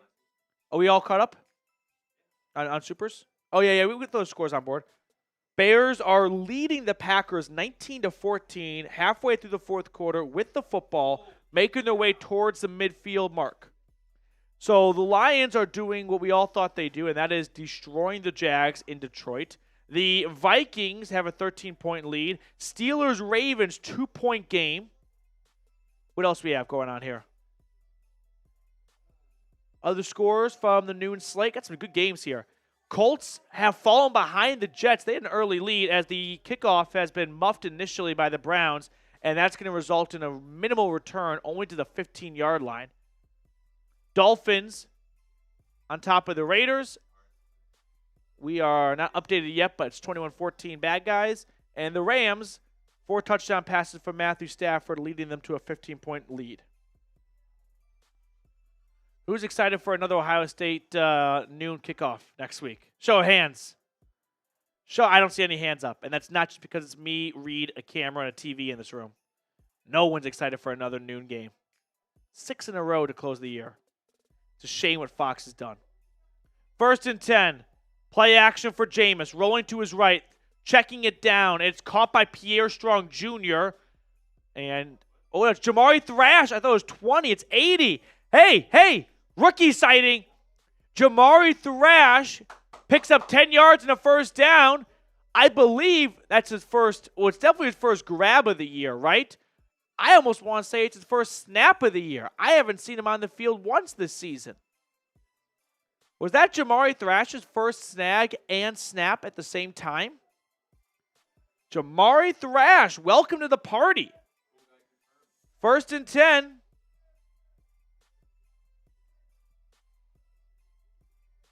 Snap to Jameis. Pass is incomplete. Wow. He wanted to go to Njoku, who was like tipping it to himself to try and catch it. The issue is he was also tipping it up for a defender to take it away. Thankfully, it just hits the ground. Yeah, there was it more in the flat, kind of on the side? It was wide open too.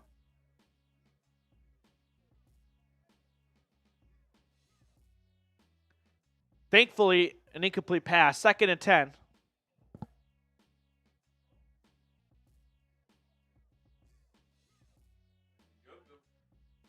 Njoku on 2nd down gets about 5 or 6 yards. 3rd down coming up.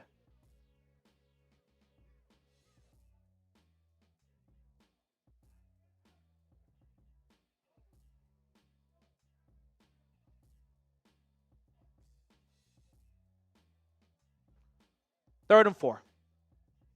What would you do? Run or pass? I'm passing this to Njoku or Akins. I agree. I'm passing. Look at the pressure the Saints are bringing. They bail out of it. Quick pass. Caught. Njoku, first down and more. David Njoku out at the 50. Nice. Gain of 15 on 3rd and 4. First down, Brownies. There we go. Winston now approaching 350 yards on the day. What do you do to the blitz, everyone? Throw into the blitz. Pressure from the left side, finds 85. First down, Cleveland. If someone's blitzing from that side, then someone else is likely covering from the other side of the field. That's a lot of ground to cover. 1st and 10 from the 50. Handoff. Going to Chubb. Patience is going to work out for him. He gets 4 yards on what looked to be a bit of a lost play. Making their way towards the Saints end zone. I don't know. There's a lot of time left, but does a field goal attempt even do much for you? One, it's by far no guarantee that he makes it. Hopkins, if you missed it, was 0 for 2 officially in the first half, but he missed 3 kicks, one of which he was spared from because of a penalty on the Saints. We are in flag pre-snap penalty on Cleveland, I think. Delay a game. Ball start. Ball start on Jack Conklin.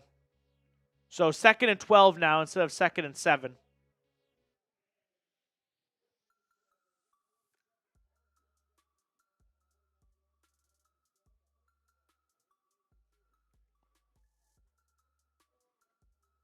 Second down for the Browns.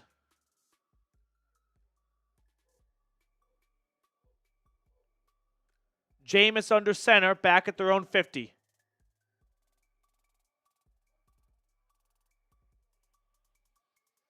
Winston takes the snap, drops back. He's going to run with it. He'll get a yard.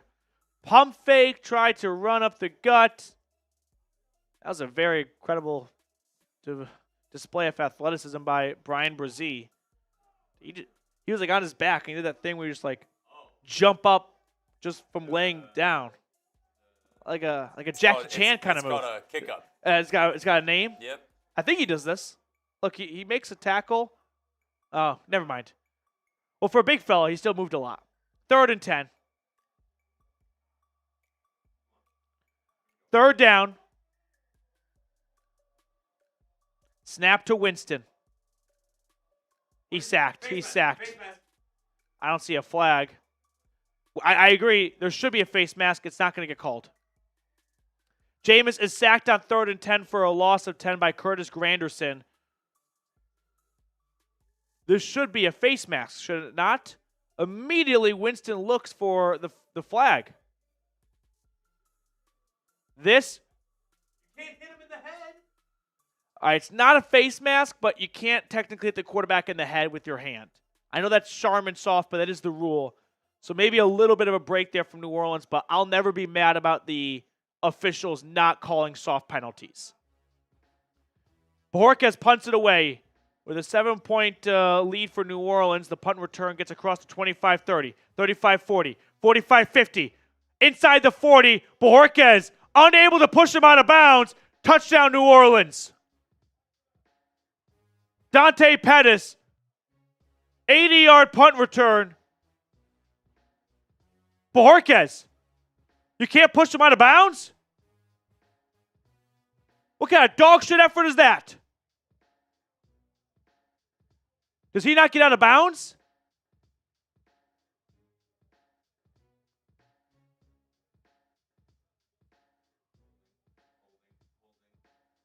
Look at Bojorquez right here.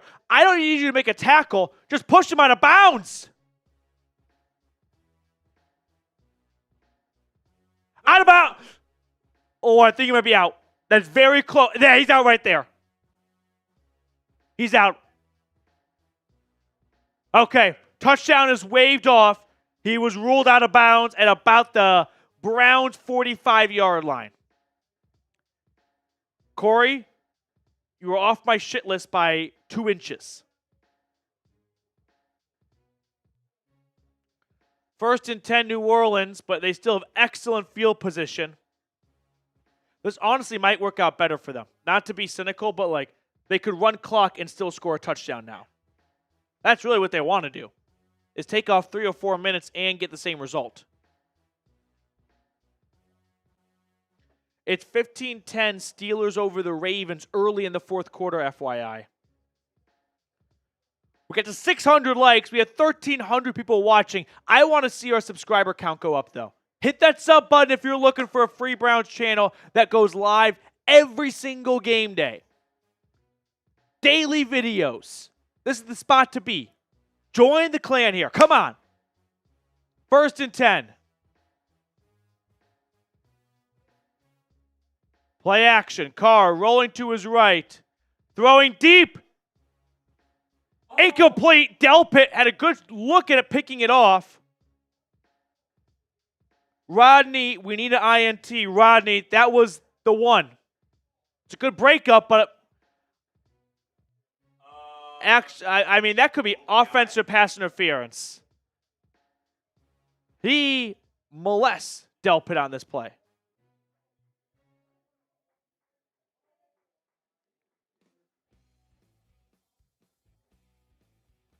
Second and 10.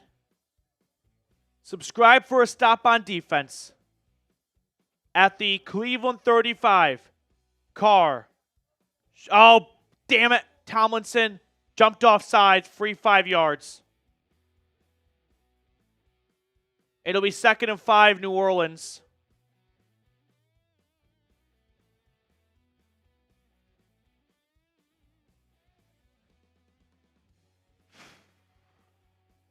Papa T with a $2 super.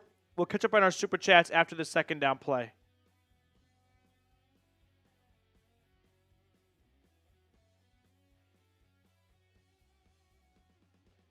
From the 30. You can throw it on screen. I formation. Carr, handoff to Kamara. He gets loose. Kamara inside the 20. Kamara shoved out of bounds at the 11.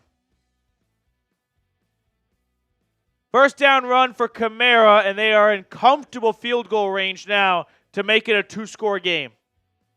I have no idea what the coin toss was, guys. I know it is. I got nothing. Someone bet everything on the coin toss, though. Papa T, a lot of shit lists going around. Yeah, it's a long list. It's much longer than the nice list, the good list, the naughty list, all Santa's lists. From the 12, snap to Carr. Quarterback keeper actually for Taysom Hill. Slips out of one tackle, and he is ridden out of bounds by Martin Emerson. This defense, a lot of things are underwhelming about it this year compared to last year. How about missed tackles? It cost him a touchdown earlier. And that Hickman, who can't make the tackle for what would have been a 5 or 6 yard swing. 2nd and 4 now.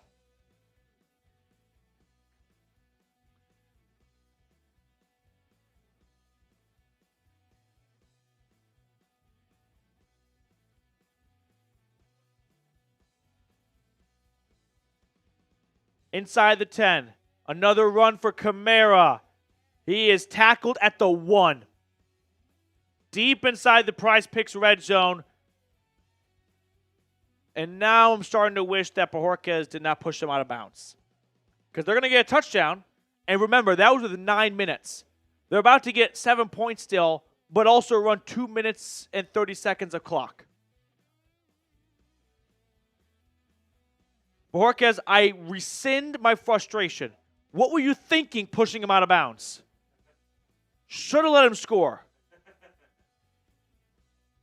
I'm mad at Bojorquez now for trying. No one told you to try. Alvin Kamara run.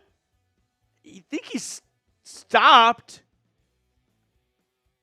at the 1. The officials are calling him short. Bojorquez, if they make a stop here, I will forgive you for the effort. If they score, it's your fault. Yeah, it should be 21-17, and a field goal would keep it a 7-point game. So we'd have something to play for right now. Unfortunately, touchdown or field goal, 2 scores in 5 minutes is very tough. Carr looking to pass, back of the end zone, caught touchdown. What the heck were you thinking, Bojorquez? They still get a touchdown. They run 3 minutes of clock off, which is actually almost word for word what I said 5 minutes ago. Jawan Johnson. And the Browns now trail 27-14.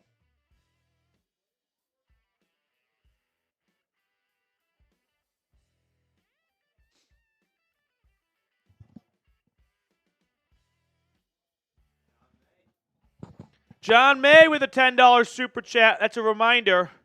At the 2-minute warning, we are going to do our duck race for the Jim Brown signature photo. $10 super chat to enter. Time man, it's over now. Yeah, it's over. Although, if there was a team that would piss this away, it would be the Saints. Let me just paint out a scenario for you guys here. Browns get the ball, 6 minutes to go. First down, run to Nick Chubb, gain of 5. Second down, Jerry Jeudy touchdown. Defense comes out in the field. Derek Carr, fumble. Scoop and score, and we're tied. Or we go for 2. That's got a greater than 1% chance of happening, does it not? John, forever be a Brown. Thank you so much, John. First time super chatter. Everyone in the chat right now. 2 claps. 1, 2. Also, big shout out to our sponsor, Prize Picks. It's the best place to get real money sports action. With over 10 million members and billions of dollars in awarded winnings, Prize Picks has made daily fantasy sports accessible to all. You just pick more or less on at least 2 players for a shot to win up to 100 times your cash. Run your game all season long on Prize Picks. Prize Picks also offers Venmo for quick and easy deposits and withdrawals into your account this season. Download the app today and use code CLNS to get $50 instantly after you play your first $5 lineup. All of that information is in the comments and description of today's video. Download the app today and use code CLNS to get $50 instantly after you play your first $5 lineup. Prize Picks. Run your game. For the 1,200 people watching right now, if you are not a part of the Browns Report, I don't know what you're waiting for. If you are subscribed, type me in the chat. I just want to give some shout-outs to those of you who have made the greatest decision of your life, and that's to click the subscribe button. So if you are a part of this awesome family, type me in the chat. That way I can give shout-outs here. Sniper the Dog, Mitchell, Browns, Vicky, Tyman, Devontae, Kathy, Ryan Tillman, Pedro Ortiz, Sarge, Blake, Movie, Be Like Peppa the Pig, Tyman, Noah K, Ken G, Dylan Sutcliffe, Browns fan for life, Cameron, Soul Train, good to see you, Soul Train, along with Brian and Ben Broski, John May, thank you so much. Edward Swales, Justin Jefferson VR. He's got a game right now and he's still subscribed. What's your excuse for not subscribing? What a guy. With 6 minutes to go, the kickoff is kneeled down. Good.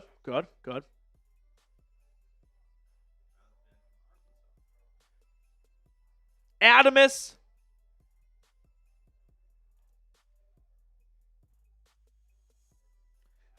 Can someone find out who won the coin toss, please? I'm sure some beat reporter tweeted it out 3 hours ago. I think at this point they're just messing. No, I know they are, but I want to know the answer. Yeah. I think they said it was heads. 1st and 10.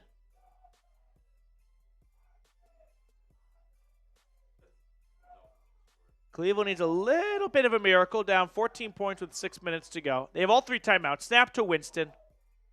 Jameis dumping it down to Jerome Ford. He slips out of a tackle, running upfield, and Ford will get 6 yards. 2nd and 4 coming up. Under 6 to play and counting. Remember, the clock will only stop when you go out of bounds under 5 minutes to go in the half.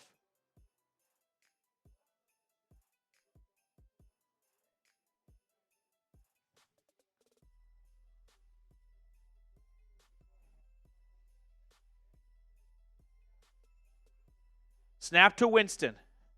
Looking down the right sideline. Has Cedric Tillman open.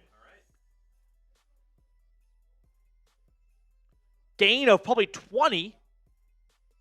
And they are on the Saints half of the 50 in just 2 plays. Tillman has been awesome the last couple of weeks, but he's been quiet today. I believe that's just his second grab, as Jameis is 24 yards away from throwing for 400. Jameis in the gun from the New Orleans 43. Snap to 5. He'll check it down to Ford, and Chase Young was waiting for him. Loss of 3 on the play. Second down and long. Loss of 5 on the play.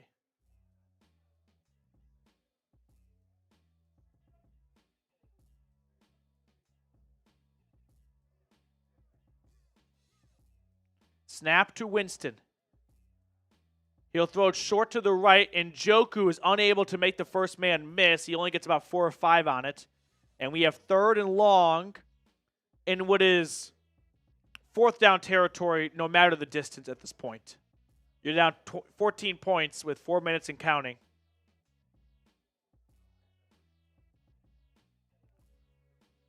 Edward, thank you for tuning in. This first down, Edward, is going to be for you. Snap to Jameis. Come on. 3rd and 10. Slant. Caught. Elijah Moore. He gets 8, 4th and 2. I'm actually okay with that. When you know you have to go for it on 4th down, I'm of the mindset of I think you should go short of the sticks to make it 4th and manageable and not face 4th and 10.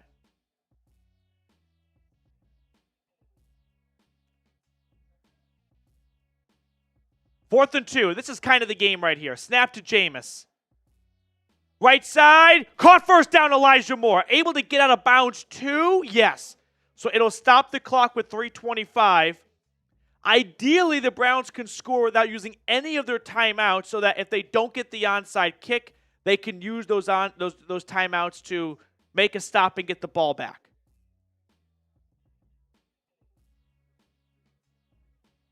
You got to have some urgency here. If you can score and have 3 timeouts and the 2-minute warning to use on defense, that's perfect. Jameis is going to avoid a sack. Pass is completed to Njoku. Gain of 3. That's a bad deal right there. They just trade 3 yards for about 30 seconds. I would not make that deal. I know. This next play cannot result in a continuation of the clock. That last play has taken about 25 seconds. Snap to Jameis. His pass is incomplete. I don't think I heard a whistle. And the return is going to go all the way for a touchdown if they call it a fumble. I think it's going to be an incomplete pass. He was moving forward. But for now, it might be a touchdown. Jameis is very confident. Will Harris, for the time being, has a touchdown on a scoop and score. I think it's an incomplete pass, but by the hair of his chinny chin chin.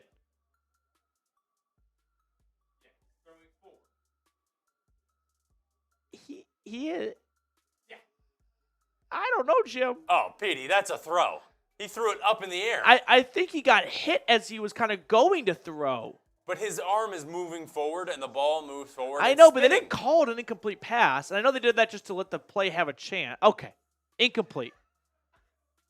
I'll be honest, if the roles were reversed, I'd be a little upset. 3rd and 6. Clock does stop with 2:52. You got to find a way to score here before the 2-minute warning. Have all 3 timeouts and the 2-minute warning to your advantage to get a stop on defense. Randy said, good zebra. Good zebra indeed. And timeout called by New Orleans on 3rd and 6. They want to see how the Browns line up. Usually when they do this, it goes, okay, whatever you wanted to run, you got to go to your second play now. Because we saw how you lined up, and we're going to adjust for that. So, a game of chess here with timeouts.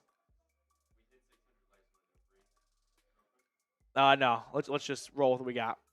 You want to move the names over? Last call at the 2-minute warning. We are going to do a raffle for an autographed Jim Brown photo. $10 super chat to get entered. You have 52 seconds of game clock to get your super chat in of $10. 1,300 people hanging out with us right now. 3rd and 6. Subscribe for a yard. If we get 6 subscribers, that's 6 yards. That's a first down. Be a part of the solution, not the problem. Winston, shotgun snap. Jameis is going to throw it down the out of bounds, incomplete. You know why we didn't get any subscribers? It's your fault. 4th and 6 now, and the game will come down to this. I mean, even if the Browns don't convert here and they get the ball back with using their timeouts, they'll have no timeouts, down 2 touchdowns with 2 minutes to go roughly. Yeah, you're done.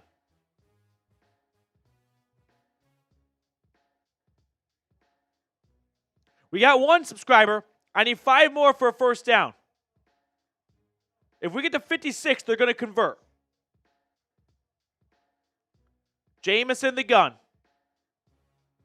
Snap to Winston on 4th down. Going for the end zone. Incomplete, out of bounds. What the fuck? On 4th and 6, you throw out of bounds? I don't think Tillman, if he didn't even have a guy on him, could have caught that. Does this ball have any chance of being caught? Good defense or not? I don't think it does. I hate going to the end zone on 4th and 6. Well, that's the game, folks. Browns are going to use all 3 timeouts. They're going to get a stop. They might get the ball back with no timeouts. Probably get a touchdown in garbage time and then don't get the onside kick. And then everyone goes, oh, the Browns only lost by a touchdown. They go, no, they lost by 2. Hate garbage time.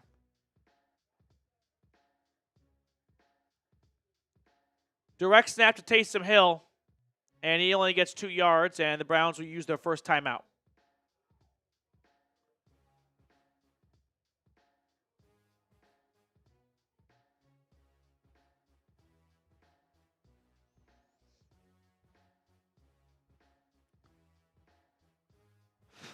Taysom Hill's going to get the first down, isn't he? Some way, somehow, he's going to get the first. Bears have 4th and 3. They trail by 1 with 90 seconds and counting. Caleb Williams takes the snap, going deep. It's caught. Rome Odunze. First down. 2 throws to Odunze on 3rd and 19 and 4th and 3. And the Bears, trailing by 1, only need a field goal to win, and they are only about 5 or 6 yards away from Cairo Santos' field goal range. 2nd and 7 after the first timeout called by Cleveland with 2:38. Snap to Hill again. Another wildcat run. Taysom Hill is the first down. Yep, Taysom Hill. He's going to go all the way. He's going to score a touchdown. Or he's going to go down intentionally. Nope, touchdown. 75-yard touchdown run for Taysom Hill, and this game is over. Let's do the duck race. Fuck this. I mean, that sucked. Taysom Hill, a little bit of a, I wouldn't say selfish move, but he knows that if he just goes down after getting the first down, that mathematically this game is over. I guess not mathematically because of the 2-minute warning. So why not score a touchdown? Sure. I think they're probably yelling at him, score. I guess if he went down, they still could have gotten a stop. Yeah, okay. He made the right move. I won't call it selfish.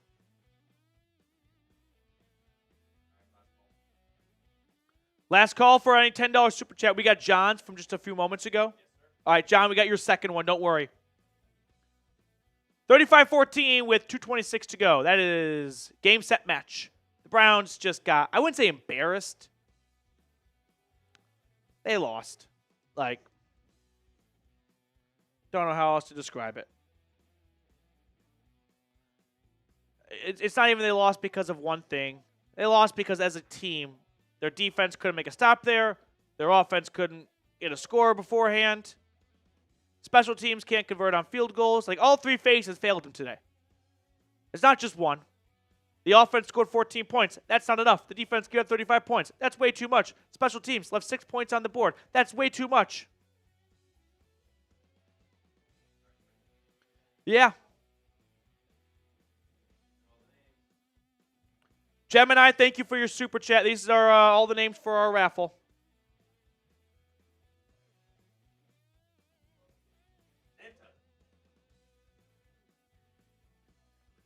All right, Santa race. Oh, holiday. There's Thanksgiving still. They got the turkeys, but that's fine. Oh, that's okay. All right, well, yeah, bump those numbers up a little bit.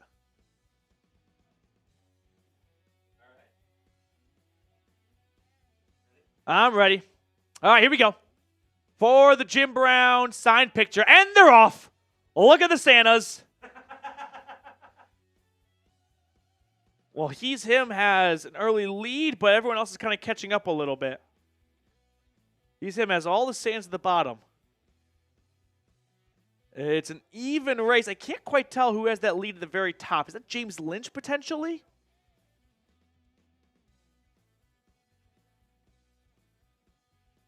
$30 seconds to go.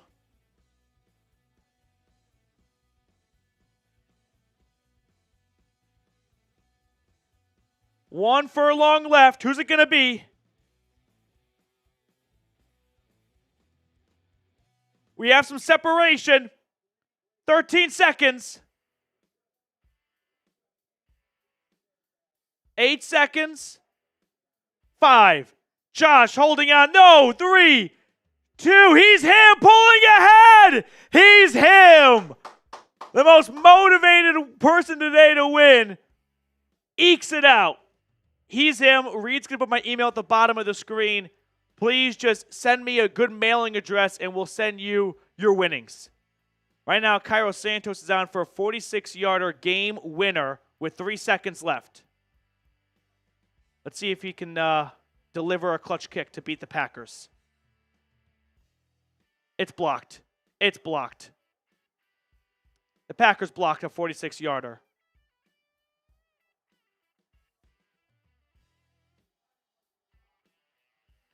Kick was blocked. That's final. Packers beat the Bears 2019. Okay. Saints won the coin toss and deferred. But what was the toss? Was it heads or tails? Where did this block come from? Up the middle, it looks like. Kind of a low-ish kick, maybe? I mean, it's not tipped more than blocked because it gets like 30 yards down the field. And it just falls into the end zone. Incomplete. Okay. That's going to do it for us on our watch party today. Thank you guys so much for tuning in. 35-14, by the way. That's okay. So, enjoy the rest of your Sunday because at this point you've learned to live life without a Browns win on Sundays. This one, though, is just embarrassing. Like, yeah, ass clapped in New Orleans. We'll see you guys throughout the week. Go Brownies.